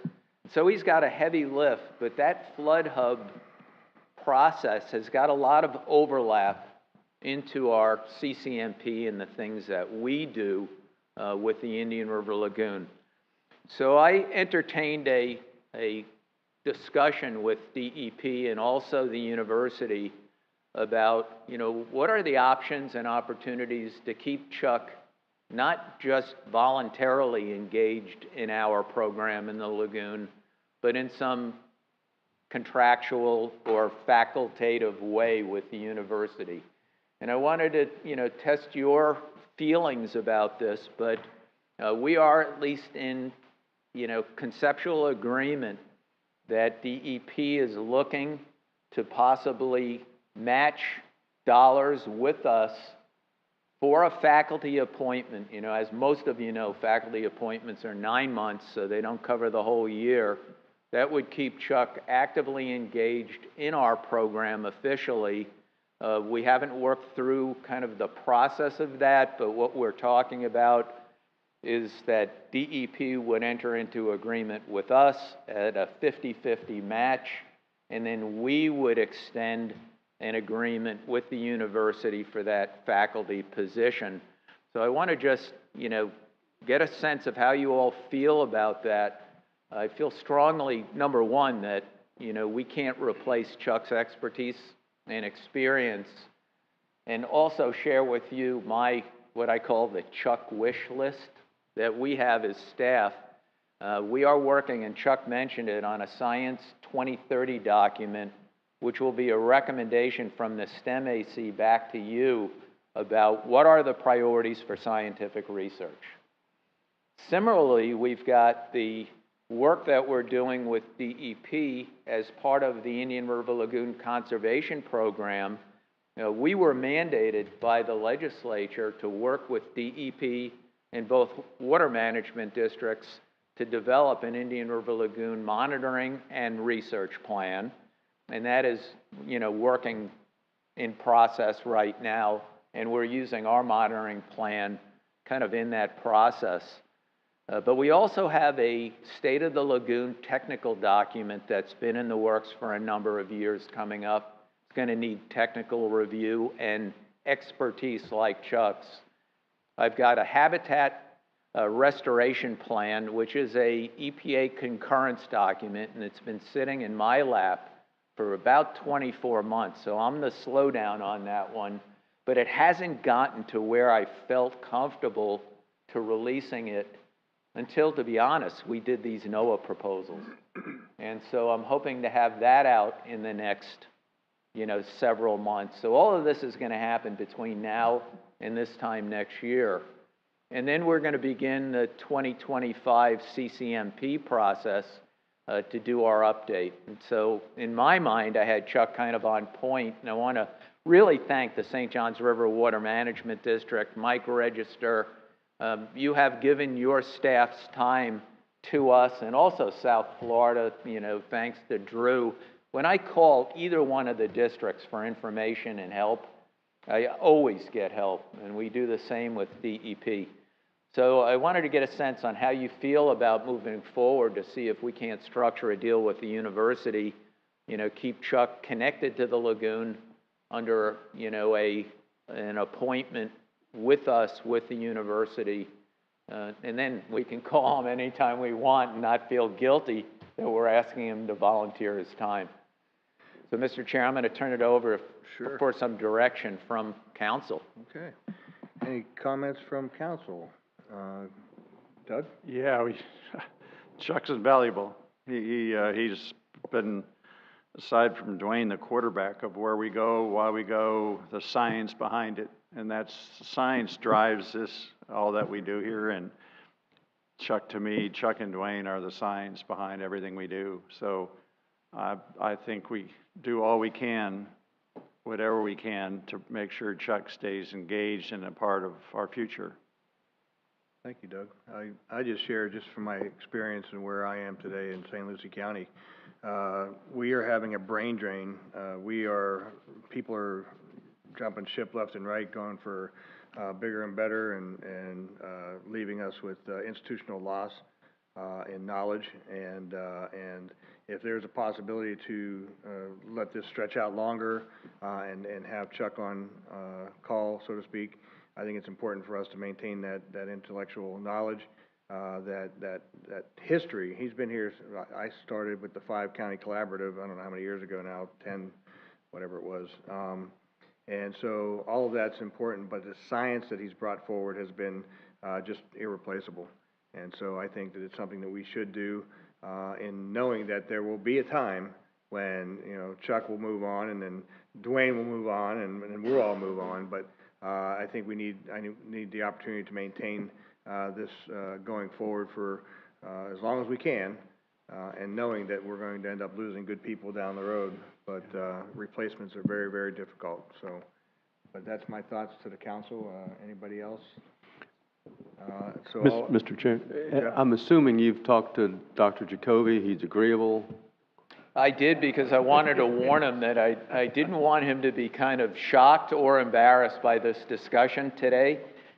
He's not just amenable, but he sees those connections. I've also talked to Dr. Mark Raines, the state scientist, who's totally supportive of this, and also DEP staff to make sure that, you know, we're conceptually all in agreement. I've had Dan just run the numbers based on what we think that appointment would be on a 50-50 split. We've got enough money in our budget to easily, you know, take that on. And right now the conversation would be a 3-year appointment, split 50-50 in an agreement with DEP. And we don't have any procurement issues. Our bylaws and procedures allow us to enter into government to government, state to state relationships without, you know, competitive bids. And so, you know, we're in good shape, at least both financially, legally, and hopefully scientifically. So I think what you're looking for is for us to approve you moving forward with the discussions and possible contractual agreement, and then get that approved, and then you would bring that back to us for approval? Correct. Is that how that would work? Okay. Any other comments on this? So moved, Mr. Chairman. So we have a motion to move it forward and then bring it back to the council for final approval. Is that what, all right? Is there a second? Second by Rob. All right. Any other comments or questions on the item? Hearing none. All in favor? Aye. Opposed? Motion passes unanimously. Welcome back, Chuck. Sorry. Yeah, I didn't want to have to take his Indian River Lagoon T-shirts and, you know, polo shirts away. Thank you, everybody. I appreciate it. All right. On to council member reports. We'll start, ladies first. Mrs. Pigman.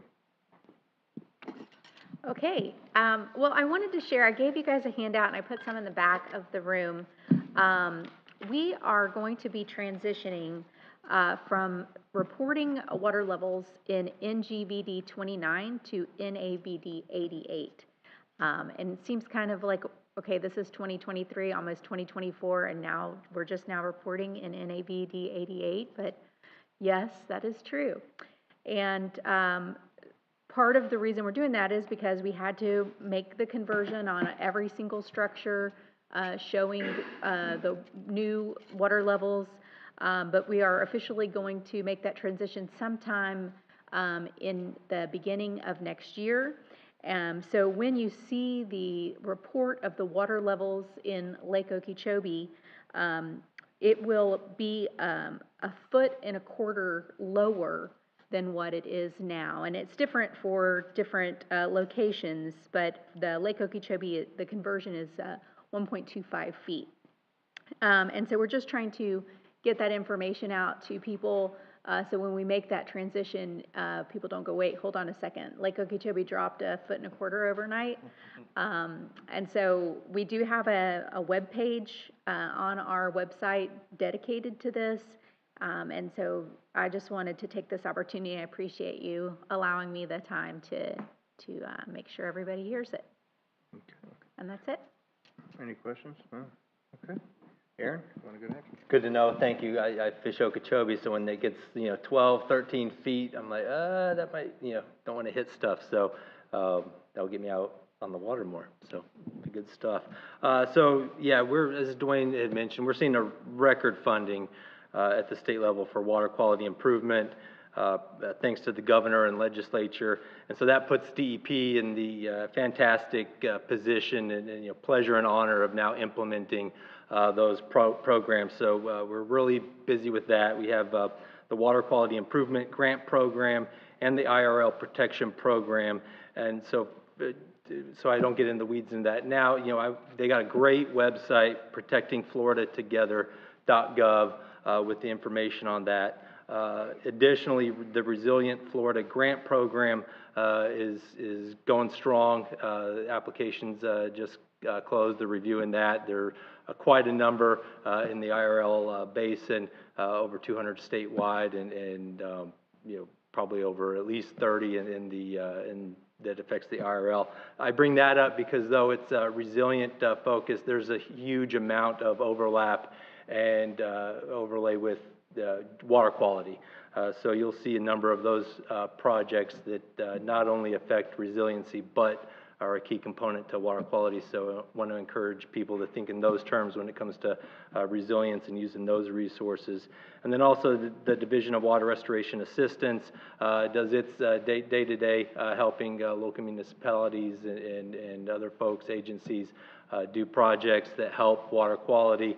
Tom mentioned Deleon Springs. We were just up there for ribbon cutting thanks to Volusia County, using grants through that for extending a large number of like 3.5 miles of infrastructure for sewer, lateral central sewer, taking central sewer all the way to a elementary school. And then also City of Palm Bay, we were just right before that at a ribbon cutting for a number of its stormwater retrofit upgrades on some baffle boxes that will help water quality and the discharges to the lagoons. So that's just the tip of the iceberg. Again, go to the protectingfloridatogether.gov website. That's all I got. All right, thank you. Rob? They actually did give me a list this time. All right. So, in Brevard County, we've totals to date for projects that we're working on, 82. We have 26 under construction and 46 in design.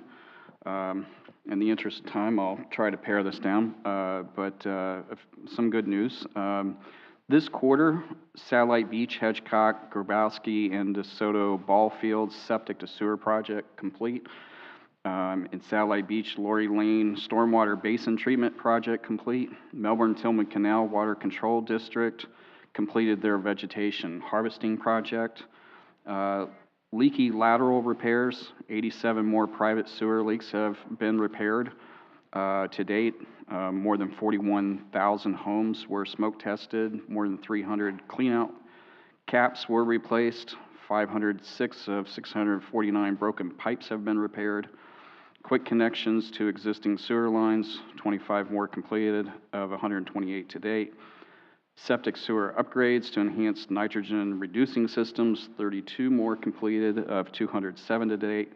16 more derelict vessels removed, and we appreciate the state, by the way, with the grant funding for that. A couple things that are happening now. The Brevard Zoo is constructing 4,700 feet of oyster bars in the northern Indian River Lagoon. And I brought today, they wanted me to distribute to you some manatee brochures, manatee field guide that was produced by our TDC, and so I have those. I'll pass down to you. We're handing out 70,000 of those in the community, and I'll just say, lastly, tomorrow from 10 to 2, Indian River Lagoon Day at Front Street Park in Melbourne, if you happen to be in Brevard County. Thank you, Mr. Chair.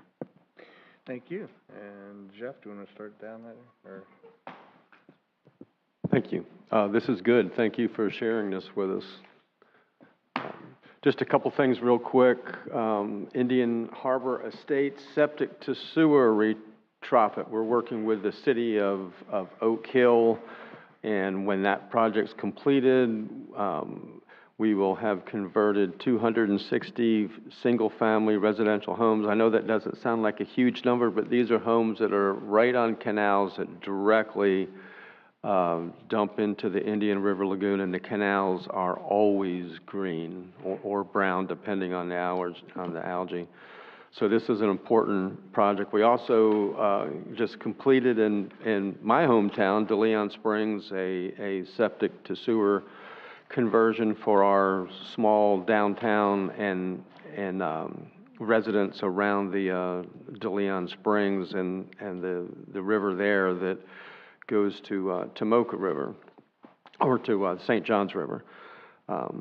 Then also a Living Docks program, the Environmental Management Division's Water Quality Program and Manatee Protection. We're actually recruiting oysters and other biofauna that filter water as they feed.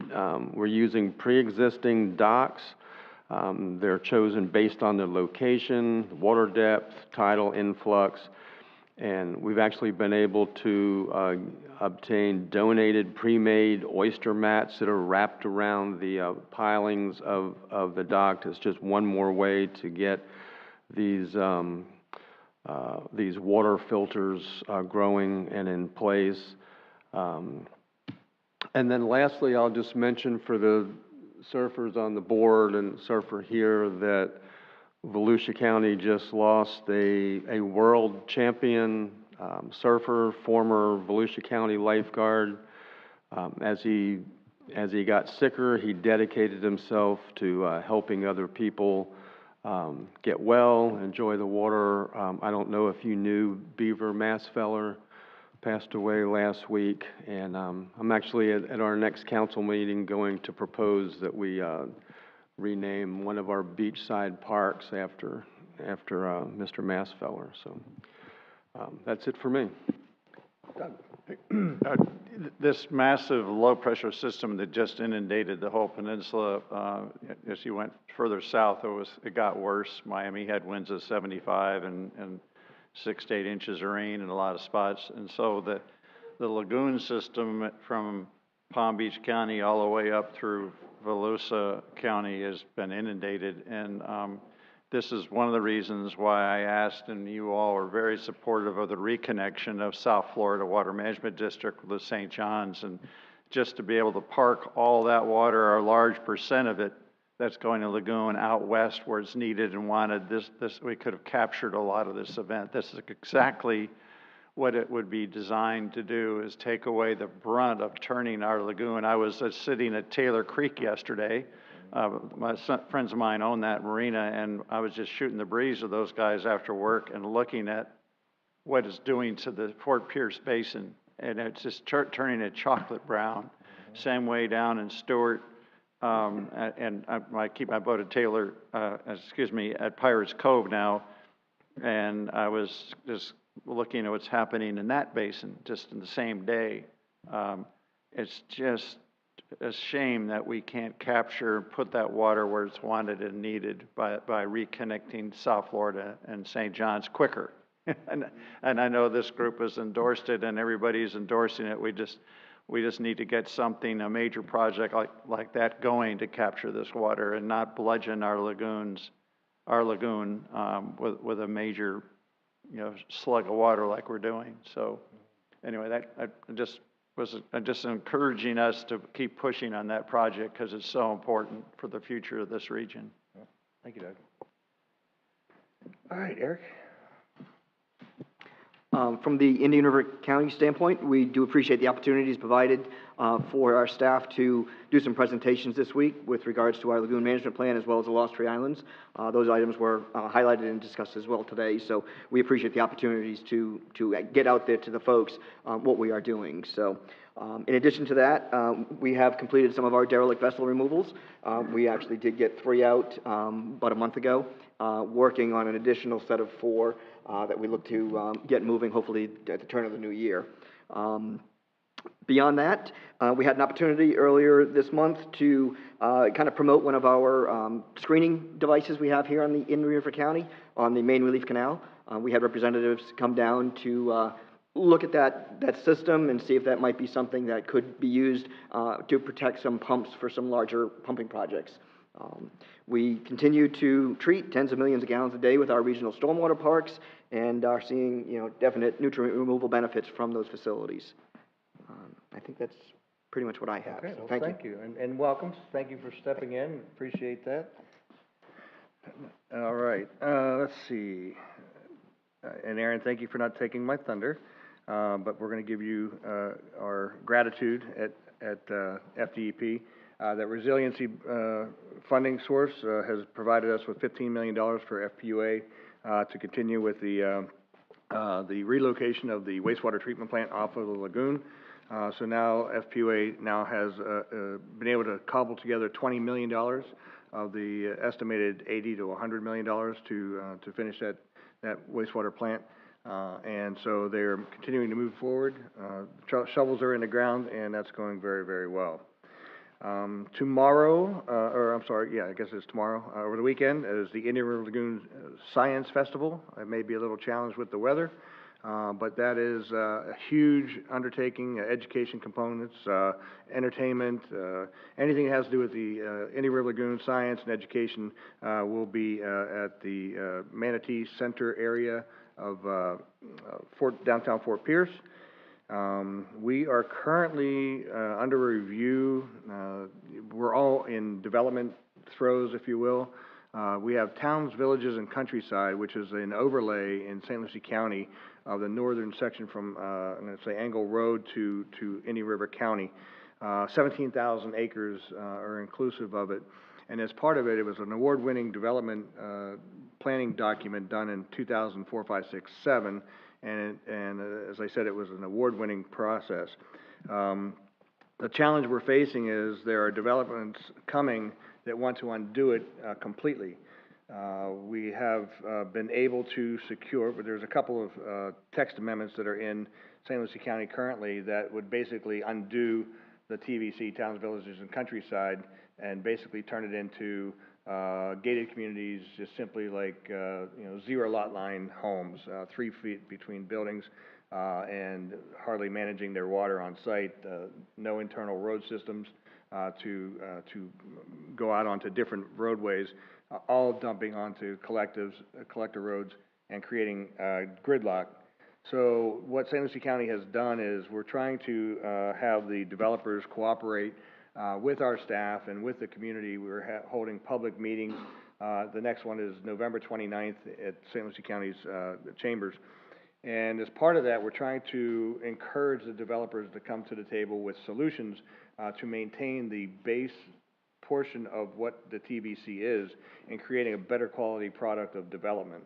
As part of that, how it relates to the NEP is in the towns, villages, and countryside, we envision a flowway which would be encompassing of all of the properties within the TBC so that each property could be a part of the collecting of stormwater, managing it, cleaning it, and holding it, rather than having it discharged into the C-25 and directly into Lagoon and dug into the Taylor Creek area. So one of the challenges that we've heard from the developers at the first public meeting was the flowway will never work. And the reason why it won't work is because other developers won't participate. And it's got to have a bigger picture, a bigger opportunity for actual success. Now, that hasn't been developed, and I'm not going to put South Florida Water Management District under the gun right now because I'm just bringing it up today. But the idea that I'm cultivating is trying to secure support from a large state agency that would help us have those developers contribute in donating lands within their property to create the flowway, develop the engineering specs to how that could work. And for their donation, for their participation of that opportunity, is they then get density increases in areas of their particular property so they don't lose the money. We know that they're in the business to make money, right? Make profit. So unless there's an incentive for them to be able to substitute their contribution to, in this case, a flowway, managing all the stormwater on 17,000 acres, they're going to have some kind of incentive to do that. And density improvements should be able to be part of that. And Dwayne and I were talking earlier is some of the things we need to start thinking about in our counties and state and other areas around the country is when we have large areas of basically green space that are going to be developed, we should be thinking about what is the bigger picture to start today. Build the infrastructure within those areas so that we don't have to retrofit them after the fact. One of the areas that we're having difficulty with today is areas that were developed 50, 60 years ago. There's no place to put anything because it's already built out. So if we think forward and have those contributions so that the property owners can have that development right and gain value through a density improvement or some other element, whether it be impact fee reductions or any of those opportunities, reduce the cost on taxpayers after the fact. And so the towns, villages, and countryside is hopefully will be able to find improvements and ideas to construct that flowway, to construct the roadway systems that will be able to take pressure off of the collector roads and to avoid gridlock. We've seen how it works in South Florida. We should be learning by example, by the sins of the past. And so if anybody's interested, I mean, it affects Indian River County, because it's going to be built right up to your county line. It'll be, Martin County's not here today, but it'll ultimately be areas where we're going to be dumping into the lagoon where Martin County might be impacted. So we're trying to look at it from that standpoint, and we're trying to get the developers to be part of the solution. And it's never easy, but that'll be, the next meeting will be November 29th at 6 p.m. in the chambers in St. Lucie County. And we're hoping that there's a better opportunity going forward. It's been, most of this land has not been built upon for, well, since 2000-ish. It was on the verge when the first run-up in the economy was going, or building was going in 2006-07. Because of the recession, nothing has been built there. But now we're seeing a lot of interest in those 17,000 acres of just basic farmland that no one's growing any citrus on anymore. So those property owners are going to have to do something with their property to be able to pay for, their taxes, but be able to make money from their property. That's why people invest. So we're trying to find solutions, and if anybody has any suggestions, we're open for conversation. On to I haven't made any movement on shoreline protection.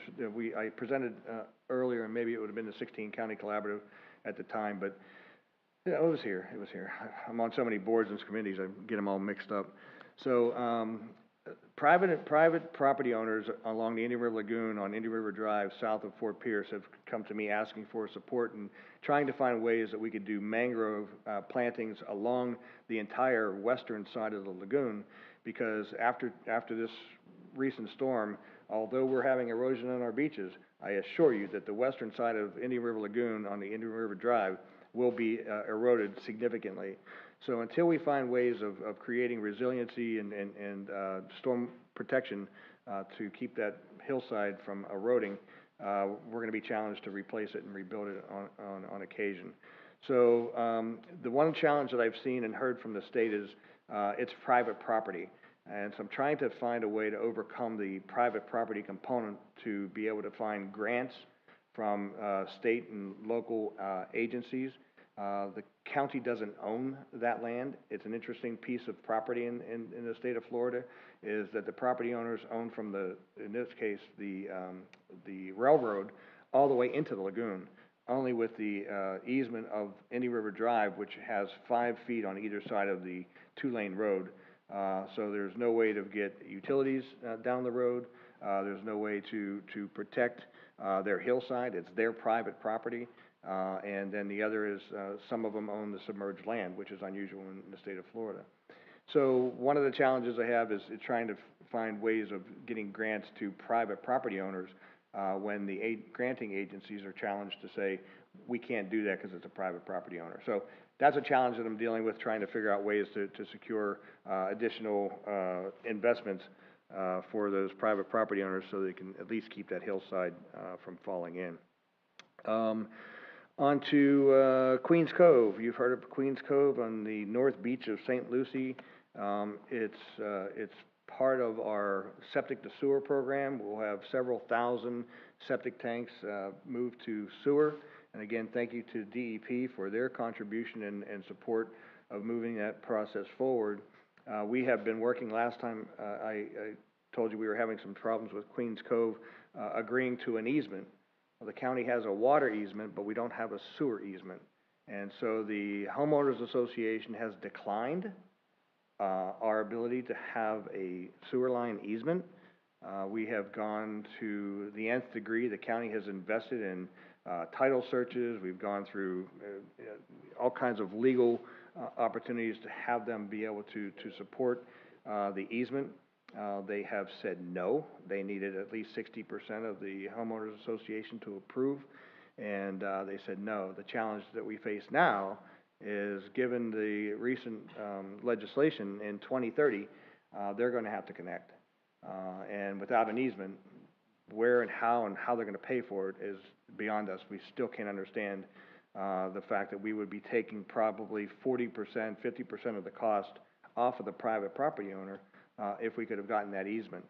But since then, they have said no. We have already have our 100% plans to move forward. That process will begin with the help of DEP. They have given us the go-ahead and finish the project and providing the benefit to those who are connecting it voluntarily. So unfortunately, that community will be on its own to find solutions in the future. Unless they change their mind in the next few weeks, that will be the only area of North Beach that will not be on sewer in the next probably year of work. So that's a challenge. Sometimes I don't understand certain things, and I just keep trying, but that is what it is. I presented to the 16 County Collaborative. There's a group out there called EcoLinks.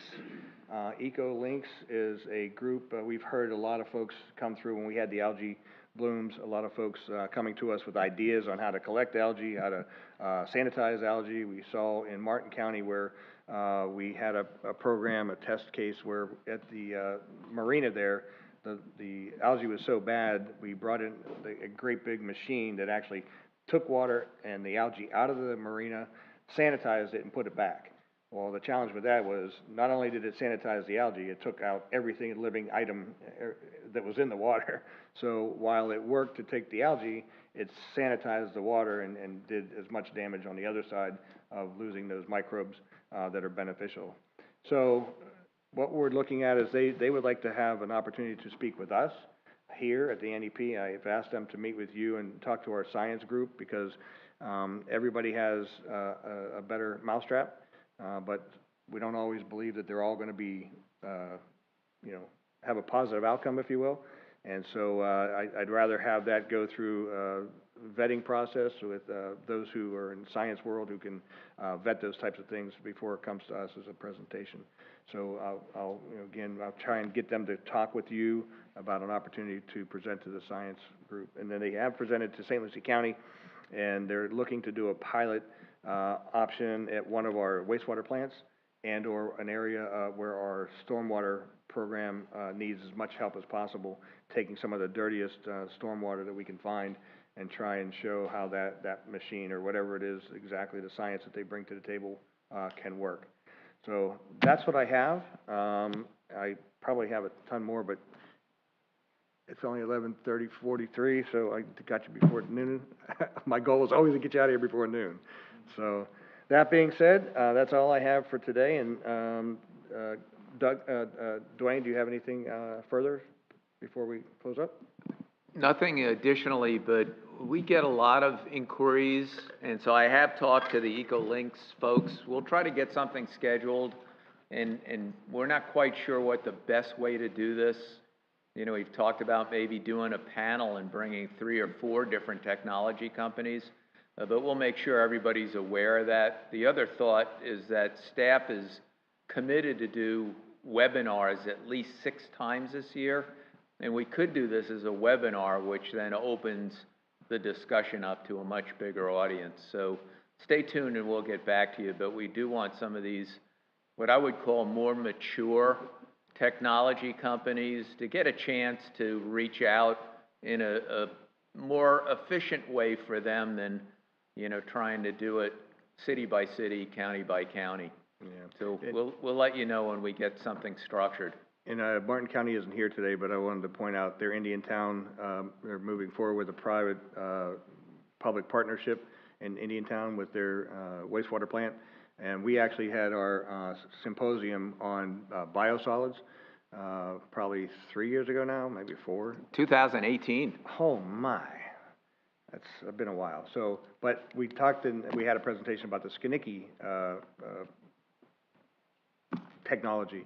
And I guess that's a large part of what they're doing. It's really high tech. So, Yeah, let me just add, I've been asked to reach out. So back in 2018, Treasure Coast Regional Planning Council actually did a workshop looking at biosolids processing.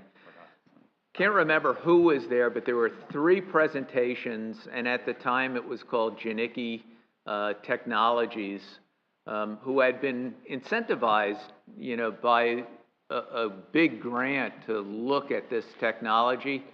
And so what the commissioner is talking about is that is now moving forward.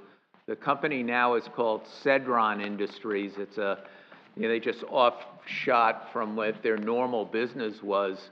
And I do have a presentation that was given just recently down south, but this will be private to private. So this will be independent ag interests putting a full biosolids facility together, and I have a copy of the PowerPoint, which I wasn't there at the time. So if anybody's interested, I'll share what I have, but I'm going to reach out to the Cedron folks. We had them up in Brevard, I think twice, looking at biosolids, and we know this is an issue for the state of Florida. How do you manage, you know, all of this, not just biosolids, but sludge in general? And they may have a technology solution that we can, you know, see what happens in Indiantown and see how successful it is. So we'll keep you posted, and if you'd like a presentation on that, we can reach out there and see if they're amenable to come in. okay. Anything else from the council? Just, Jeff? Tom Carey, this is your last meeting. Thank you for your service. Thank you, Tom. Yep, thanks, Tom. All right, last item on the agenda is next meeting is February 9th, 2024 at 9:30 here in these chambers. And if there's nothing else for the good of the order, we are adjourned.